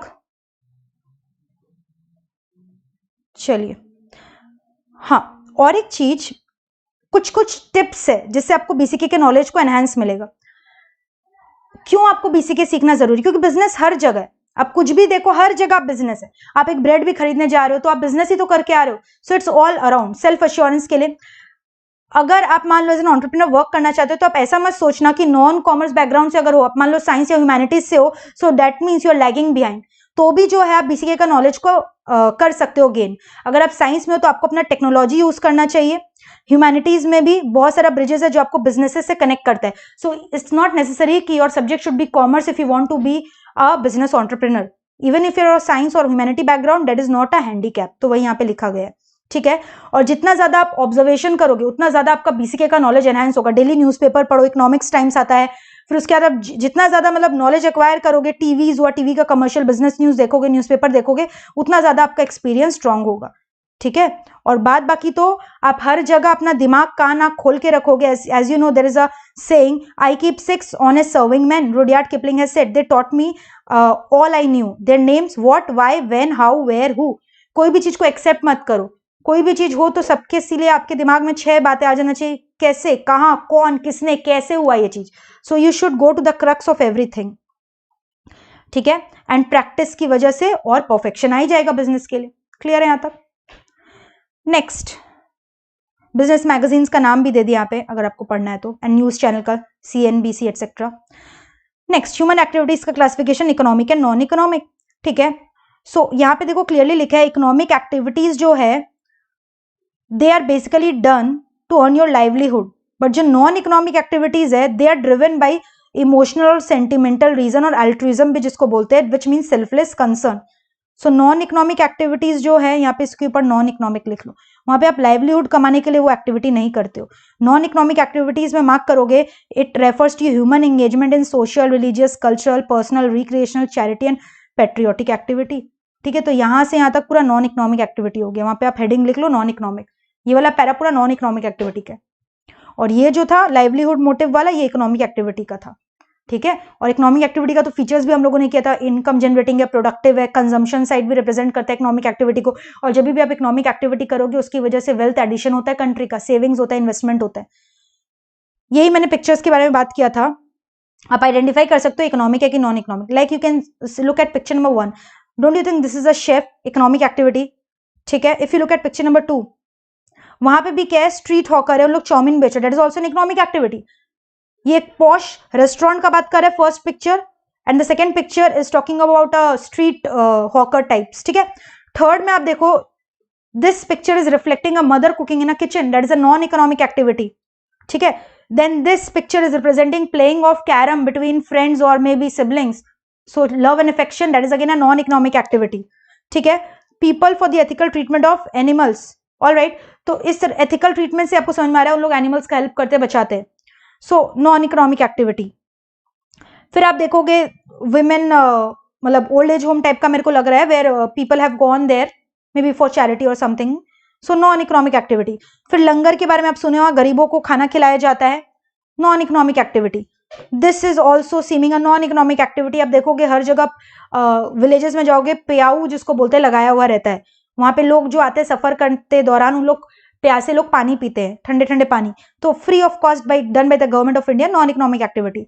ये साइकिल का दुकान खुला हो, इकोनॉमिक एक्टिविटी. टेलर आपको क्लियरली दिख रहा है, एक शॉप है, economic activity. Lawyer, economic activity. तो इस तरह से आप डिफरेंशिएट कर सकते हो इकोनॉमिक और नॉन इकोनॉमिक एक्टिविटी के बीच में. क्लियर है? तो फटाफट हम लोग आ जाते हैं फीचर्स ऑफ इकोनॉमिक एक्टिविटीज में. मार्क करो number 1, economic activities are income generating. Income generating में क्या क्या आ गया? सब कुछ आ गया. Manufacturing, reselling, employment, any providing any professional service. फिर मैंने बोला था इनकम में भी इन कैश और इन काइंड, तो वहां पे लिख लो कैश और काइंड, कुछ भी चलेगा, या फिर बोथ. ठीक है, cash or kind. Income can be in cash or kind. Very quickly. Number 2, economic activities are productive. ठीक है, प्रोडक्टिव का मतलब मैंने बोला था ना, whenever you are producing something you are creating utility for other. So production may be done either for self consumption or for sale also. Even if you are doing that for self consumption, that is also included in purview of national income. If you remember, GDP में include होता है agriculture का self consumption. ठीक है, और production क्या represent करता है? This is very important, supply side of economics. तो जो मैं मार्क करा रही हूँ सिर्फ आपको उतना मार्क करना है. Clear? So all these are also under production. Earning livelihood. ठीक है, all the black lines please mark. फिर मैंने बोला शॉपिंग को भी क्या हम लोग इकोनॉमिक एक्टिविटी बोलेंगे? हाँ, क्योंकि वो कंजम्पशन साइड रिप्रेजेंट कर रहा है. तो consumption represent the demand side of the economics. ठीक है, फिर वहां पे आप एग्जांपल लिख लो शॉपिंग, क्योंकि एग्जाम में पूछता है शॉपिंग क्या इकोनॉमिक एक्टिविटी है, तो कंफ्यूज मत हो जाना. Shopping is also an economic activity. Done. ठीक है, नेक्स्ट मैंने बोला था savings, investment and wealth create होता है इकोनॉमिक एक्टिविटीज की वजह से. जैसे लोग क्या करते हैं, इन्वेस्ट करते हैं बैंक्स में, फाइनेंशियल इंस्टीट्यूशन में, स्टॉक मार्केट में. तो ये मार्केट किस वजह से ग्रो हुआ है? लोगों के सेविंग्स की वजह से ही तो हुआ है, अनस्पेंड सेविंग्स की वजह से. ये चैनल्स है जिसकी वजह से savings gets converted into investment and then into wealth. Economics में हम लोग डिटेल में कैपिटल फॉर्मेशन के बारे में ऑलरेडी पढ़े थे. So business is an economic activity. ठीक है, it represents the supply side of the economics. Production represents the supply side of the economics. Already मैंने बोला है commercialization of production और production of a commercial scale. Next, मैंने ये question raise किया था, is agriculture a industry and hence a business? तो मैंने आपको बोला था, यहाँ पे मार्क करोगे एक एक line. Agricultural income under ITC income tax act sorry is characterise separately, इसके अंदर नहीं आता, and is exempted from tax, that is your point number 1. Therefore agricultural does not comes under industry और बिजनेस.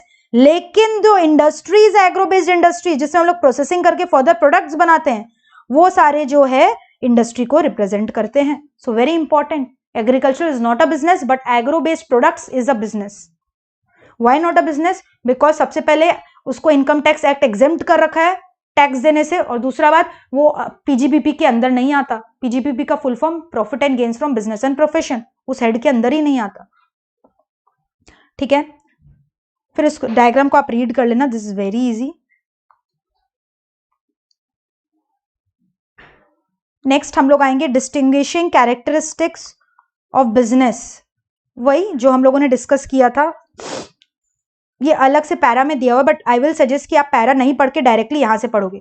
पहले 2 page उन्होंने business, profession और employment को para wise दिए, तो बेटर आप यहीं से लर्न कर लो. So this I have already made you mark. ठीक है, next this you have to mark what are the features of a business. मैंने बोला बिजनेस जब भी आप करोगे, you are a creator, job creator and not a job seeker. ठीक है, you are creating a job for other.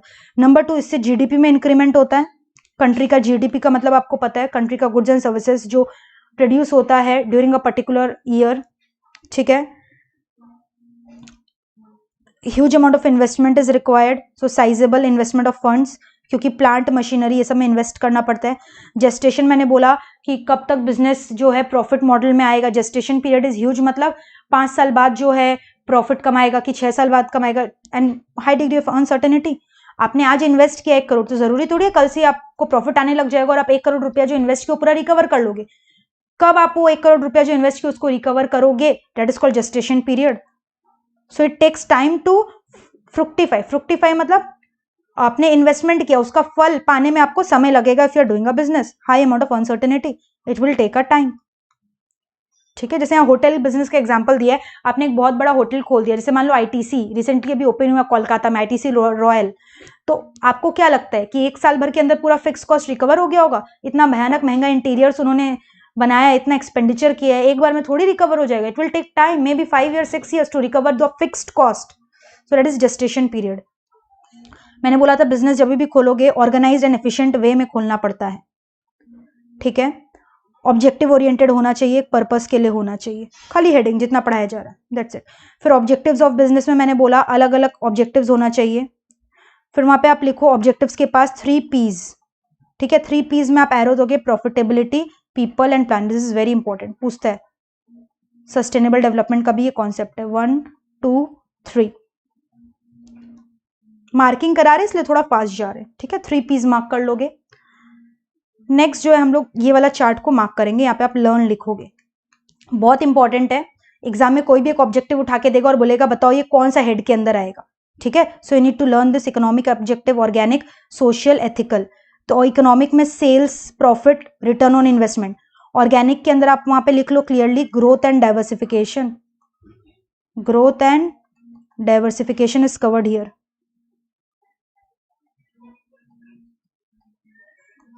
Diversification, growth, fitness of human resources. Social responsibility के अंदर क्या आता है? इंप्लॉइज, कस्टमर, इन्वेस्टर्स, इन लोग के प्रति आप किस तरह से सोशली रिस्पॉन्सिबल हो. Conservation of natural resources etcetera. Legal में आपका आ गया लॉ को अबाइड करना, ग्रीन टेक्नोलॉजीज फॉलो करना, effective waste handling and disposal etcetera. ठीक है, आप सोशल में और एक चीज लिख सकते हो, ऑब्जर्विंग सीएसआर. सीएसआर का full form corporate social responsibility. और इंडिया में पता है कुछ कंपनीज लोग के लिए जिन लोग का टर्नओवर सर्टेन अमाउंट क्रॉस करता है, गवर्नमेंट और I can say companies act has made mandatory for those companies to follow CSR objective. 2% of certain net profit they have to spend every year on CSR. CSR का full form corporate social responsibility. ठीक है, CSR corporate social responsibility, वही गरीब लोगों का मदद करना, charity करना एटसेट्रा. फिर जैसे आप आईटीसी का देखोगे ग्रीनेस्ट चेन, तो ये आपका एनवायरमेंटल रिस्पॉन्सिबिलिटी हो गया. फिर आप देख रहे हो डिसेबिलिटीज वाले पर्सन को हेल्प करना, तो ये आपका सोशल रिस्पॉन्सिबिलिटी हो गया.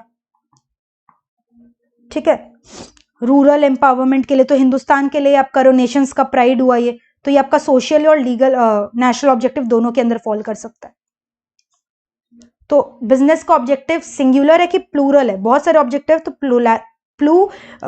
प्लूरैलिटी बोलते हैं उसको हम लोग, ठीक है, plurality of the objectives. That's it till here. Forms हम लोग नेक्स्ट क्लास स्टार्ट करेंगे, मैंने ऑलरेडी बोल चुका है आपको। So I hope you loved the class. Please अपना फीडबैक देना, आज का क्लास कैसा लगा। Do share the video, like it, subscribe it as much as possible, ठीक है।